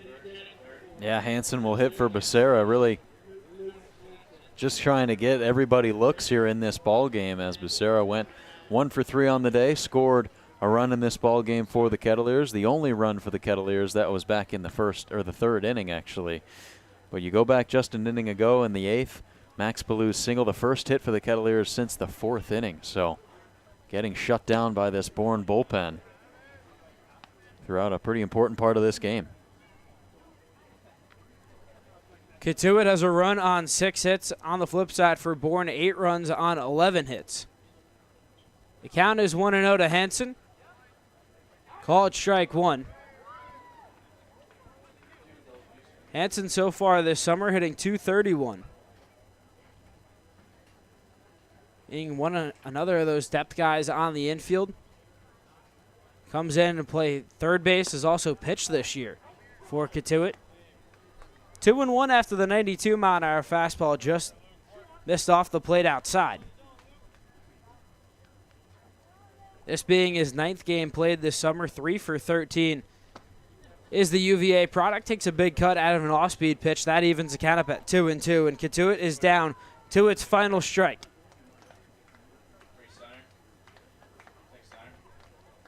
Bourne leading 8-1 here in the bottom of the 9th. The 2-2 on the way to Hansen. He checks his swing. The appeal down to first. He did not go around, so the count is full here against John Abraham, who's come out of the bullpen, tossed an inning and 2/3 and has struck out 4. 35 pitches, 20 strikes. Looking to capture the 16th victory of the season for the Braves. The payoff pitch. Got him looking. John Abraham comes out of the bullpen and slams the door shut as he strikes out all 3 hitters he faces in the 9th. And Bourne picks up win number 16 as they come to Lowell Park and defeat the Kettleers 8-1. And this is the first victory for the Braves against Cotuit this season. Yeah, Bourne with the hot bats early on in this ball game. 2 runs in the first inning going into this game. 7-0 when scoring first in baseball games, and that continues tonight, improving to 8-0 in that category. And they're back at 500 for the first time since the 2nd day of the season, Alex, back when they were 1-1. And they were able to climb their way all the way back to 15-6-2 going into this one, but finish it at 16-16-2. So it's good for the Braves because they had some much-needed baseball games and much-needed wins that they had to come away with late here in July as they're trying to gain some more breathing room on the Falmouth Commodores, for which they had a 2-game lead going into this game today, but an 8-1 victory keeps them in front of the Commodores, who are still behind the Orleans Firebirds 6-5 right now in the bottom of the 4th inning. So you know that the Braves will be watching the final score of that game very quickly, but for them just to continue to hold the offenses that they're facing down and continue to play some good baseball. The bats were able to finally pick things up. It's 2 games removed from a day where they were able to just get 1 hit on the board. So to get over 10 today, get 11 in total, is really important, and that was big for them in picking up this 8-1 win. And in the victory, the Bourne pitching staff, 14 strikeouts for the Kettleers, and a lot of strikeouts for these two squads. But going back and looking at the Kettleers pitching, Joey Volchko got the start today, went 5 innings, allowed 2 hits, 2 runs. That came in the first inning, but really settled down after that and turned in a season-high 8 strikeouts. Yeah, well, we've seen a lot of Cotuit pitchers struggle in that first inning, and rightfully so, because Cotuit pitching staff is the worst in the CCBL in first inning ERA at 6.97, and that continued tonight. But you like to see the way that Joey Volchko was able to right the ship, was able to keep just 2 runs on the board for the Braves, and the offense just really could never pick anything up after that. Andrew Benke gave up the home run in that 6th inning, another home run later on in the contest in the 9th. Powered the Braves to an 8-1 win tonight, but you like to see the consistent offense from Scott Lander's Braves. They put up 2 runs in 4 different innings tonight, the 6th, the 7th, and the 9th. If you're going to put up 6 runs in those innings, you're likely going to come away with the win while keeping the other offense silent. So that's exactly what happened tonight. You got to credit the great bullpen pitching, and they prevailed in tonight's game.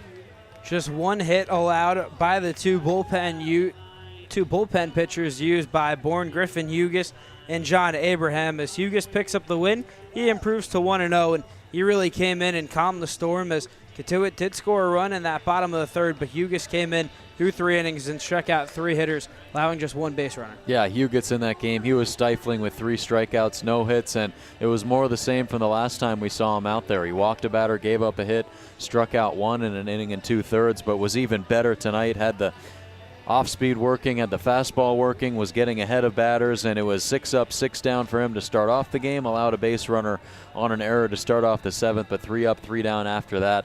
It's kind of what we've seen from Mikey Ebner being into the games for the Kettleers, who just mows down batters, gives up weak contact, and doesn't give up too many base runners, and that is just so huge for your team when you're relying on the offense for the Kettleers to pick up some runs, pick up some hits, and some base runners late in that ball game. They just never were able to, and so when you're playing from behind and you get a bullpen performance like that for the Braves, there's a good chance you're going to win the game, and of course, that's what happened. Great bullpen pitching also paired with a standout day for the cleanup hitter and first baseman Braden Holcomb. He goes 3 for 4, blasts his first home run of the summer, and also has 5 RBIs. And Joe, how vital was it for Bourne's success having a guy as hot as Braden Holcomb? Yeah, to have the top of the order clicking and to have a guy who can blast the ball out of the ballpark the way Braden Holcomb can. I mean, before the game, we were talking with one of the Kettleers writers, Connor Smith. He was saying to us that he is a mountain of a man, above 6'4", above 6'5", and 260 pounds, just a guy who can power the baseball out of the ballpark, and boy did we see that tonight with a fly ball into deep right field to score the 2nd run of the game, a couple of singles and a home run. So a great day for him. To have that in the heart of your lineup for Bourne is super promising, especially with the road ahead, trying to make a difference in the playoffs. All you really need to do is get in, and that's what they're fighting for right now. Holcomb standing 6'4", 257 pounds, and Joe, we talked about earlier with Jimmy having basketball players. Braden Holcomb, prototypical tight end size, but of course flashing his power out on the diamond and having another great day. His average came into today 304, that average climbing all the way up to 321, and just an excellent day for the Bourne Braves and a much-needed victory on all facets. Yeah, it was, and I mean, we just talked about 2 days ago they played against YD, lost that game 2-0. It was only a 6-inning ball game, but they were only able to put 2 runners on base. It was 1 hit. So to have the offense respond the way they did last night, the 9-4 win against Chatham, explosion of hits, and they did that again tonight. Everybody in the Bourne starting lineup last night was able to get a hit. All but one in the starting lineup tonight was able to get a hit. Davis Gillespie going 0 for 4, but other than that, everybody getting at least one base hit, everybody reaching base at least one time, and that's just super great to see when your offense is clicking from 1 through 9. We've talked a lot about that on the Kettleers side, and they clearly didn't do as good a job of that tonight with 6 hits of their own.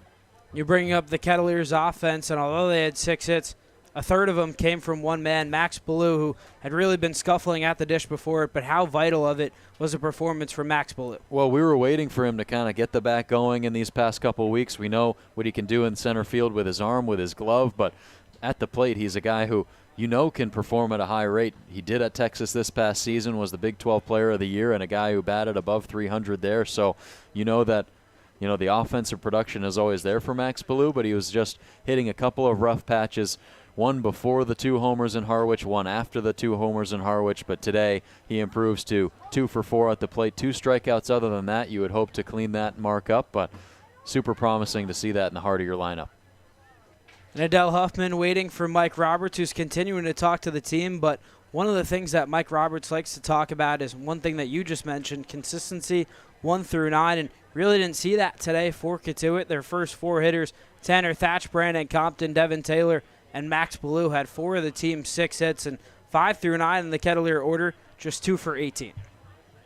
Yeah, and you really don't want that in the bottom half of your lineup. We've seen Jaron Advincula get put in that situation a lot. Today it was Grant Jay, who's a guy who's struggled at the plate in recent games, but maybe that was an opportunity to try to jumpstart the offense and maybe go for a similar dynamic to what Mike Roberts had when Tanner Thatch was in the 1 spot and Grant Jay was in the 2 spot, but dropping him back to 9 to get Compton and Taylor crowded up at the top of that lineup.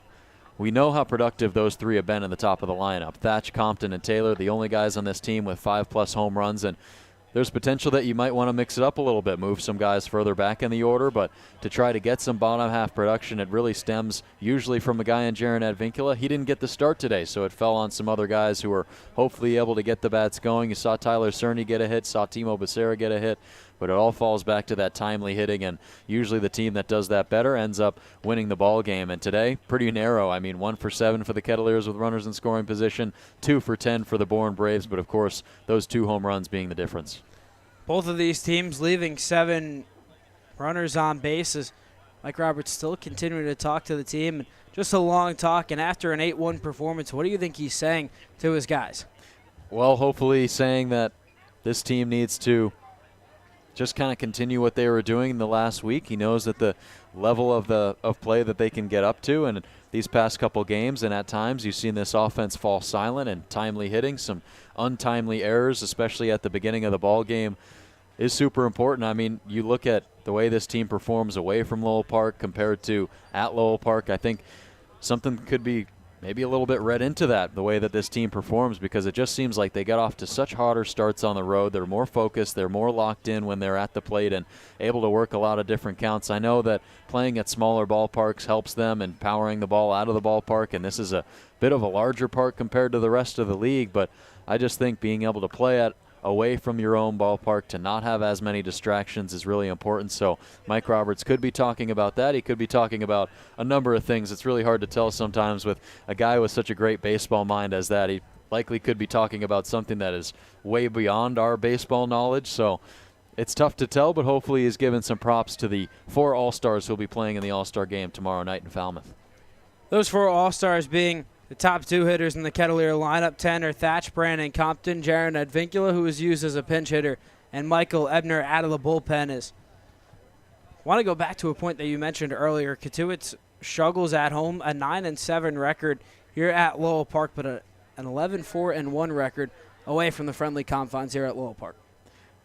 Yeah, just falling back in that category again, falling back to 9-8 in that category, 11-4 on the road, and it helps just when the offense is able to get things going on the road. And you look at the first 3 innings of the ball game, and you look at the last few losses for the Kettleers. It was against a good team in YD where you're going to fall behind early, and with a great staff as that, you're likely going to struggle to get back into that ball game. And this is a Bourne pitching staff who we were talking about at the beginning of the broadcast. Even though they struggle offensively, they struggle in a lot of categories, and they're at the bottom of this East Division, they're a very solid pitching team, so you can't afford to fall behind early on in ball games against teams that pitch really well, and I think you've seen that in the past couple games, and then you've seen the Kettleers exploit some bullpens who maybe aren't as strong in this league, bullpens like Orleans, bullpens like Chatham and Hyannis, who maybe aren't as strong in the late innings of ball games, and that helps them be able to come back. But today, when you're facing a bullpen like Bourne, to which is strong every single summer, they were clearly stifled at the plate and could not manufacture any offense in the late innings today. The Bourne bullpen goes 5 innings, allows just 1 hit, did not walk a batter, and they struck out 8. Bourne pitching staff came into today with a league-high 330 strikeouts. They add 14 more today, so that tally all the way up to 344 Ks, and just a testament to how well this team pitches.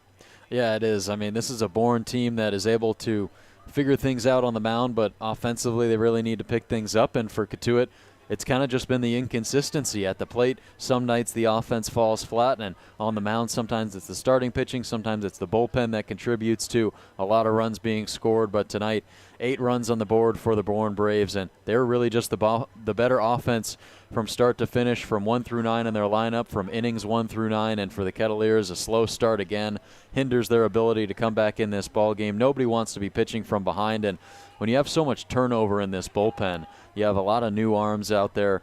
You don't want guys to be coming into their first appearance with runners on base, down in the count or down in the game overall. So you want to be playing with the lead, and part of that is getting strong offensive performances in the first 3-4 innings of ball games, and they were unable to get that tonight.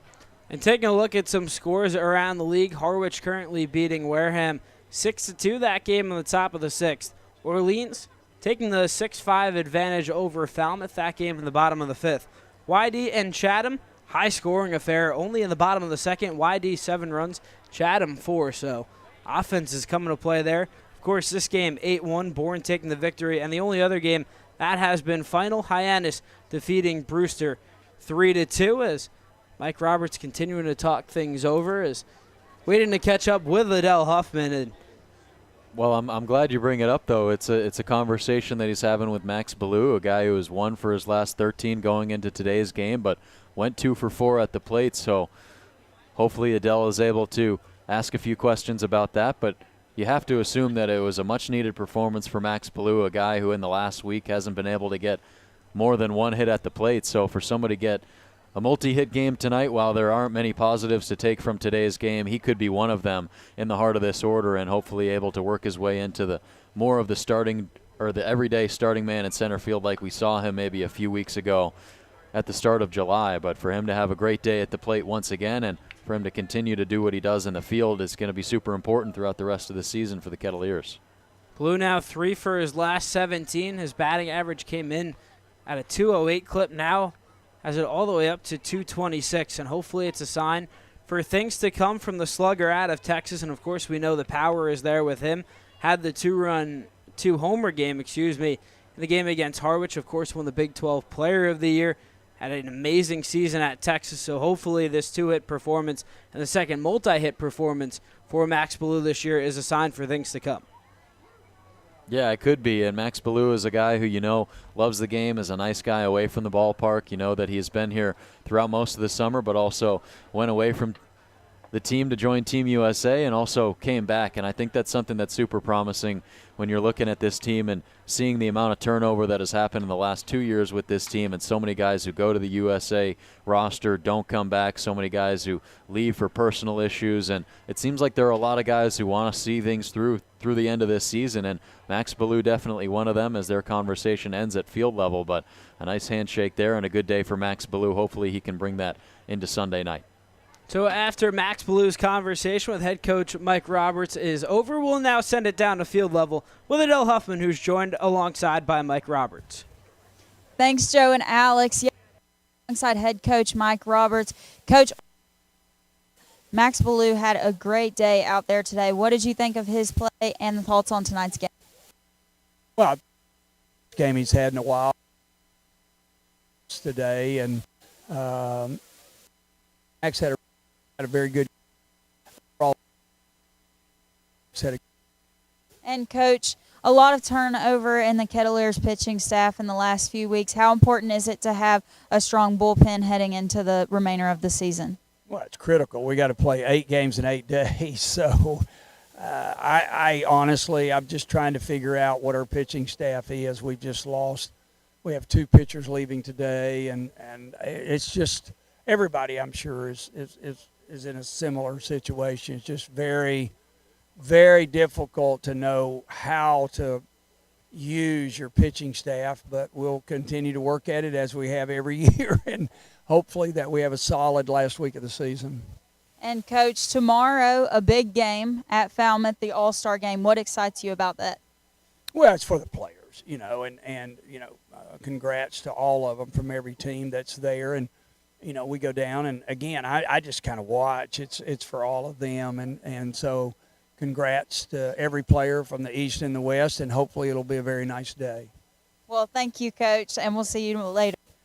Be sure to tune in tomorrow at Falmouth for the All-Star game. Thank you to Joe and Alex and Cam and Jimmy T up in the booth tonight. This has been Adele Huffman at Lowell Park, and we'll see you next time, Cotuit family. Thanks so much, Adele. Excellent work, joined alongside by head coach Mike Roberts after the 8-1 loss against the Bourne Braves. And, Joe, just one final question here. Of course, the off day, tomorrow being the All-Star game, Cotuit with 4 players playing in that game.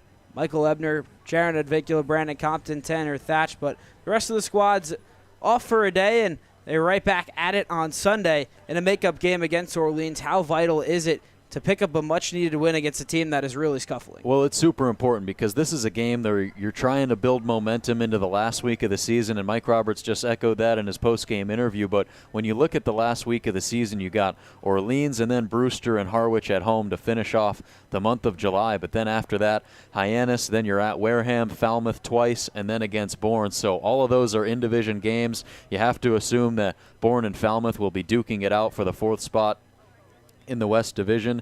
But you also have to assume that the teams at the top, Hyannis, Wareham, Cotuit, they'll be battling it out for the number 1 seed for home field advantage throughout the rest of the playoffs. So it's a super important week, and that game on Sunday, you're going to want to build some momentum against an Orleans team that you mentioned that they are really scuffling, and they have been, but even more so scuffling is the Harwich Mariners, who have now fallen to 5th place in that East Division. So every single game meaning just as much, if not more, for the Orleans Firebirds. So you know they're going to come out hot. They're going to come out firing, and it's another great pitching staff, so the bats are definitely going to have to show up. But that'll do it from Lowell Park. For my broadcast partner, Joe Pratt. For our sideline reporter, Adele Huffman. For our production crew of Cam Christie and Jimmy Shantulis, I'm Alex Rocco. Thank you so much for spending part of your Friday evening with us. Bourne victorious here at Lowell Park with the 8-1 victory over the Cotuit Kettleers. We'll talk to you tomorrow, or Sunday. Wow, days of the week, Joe, sometimes are a little bit confusing. It's really tough, especially late July. I mean, we're in one.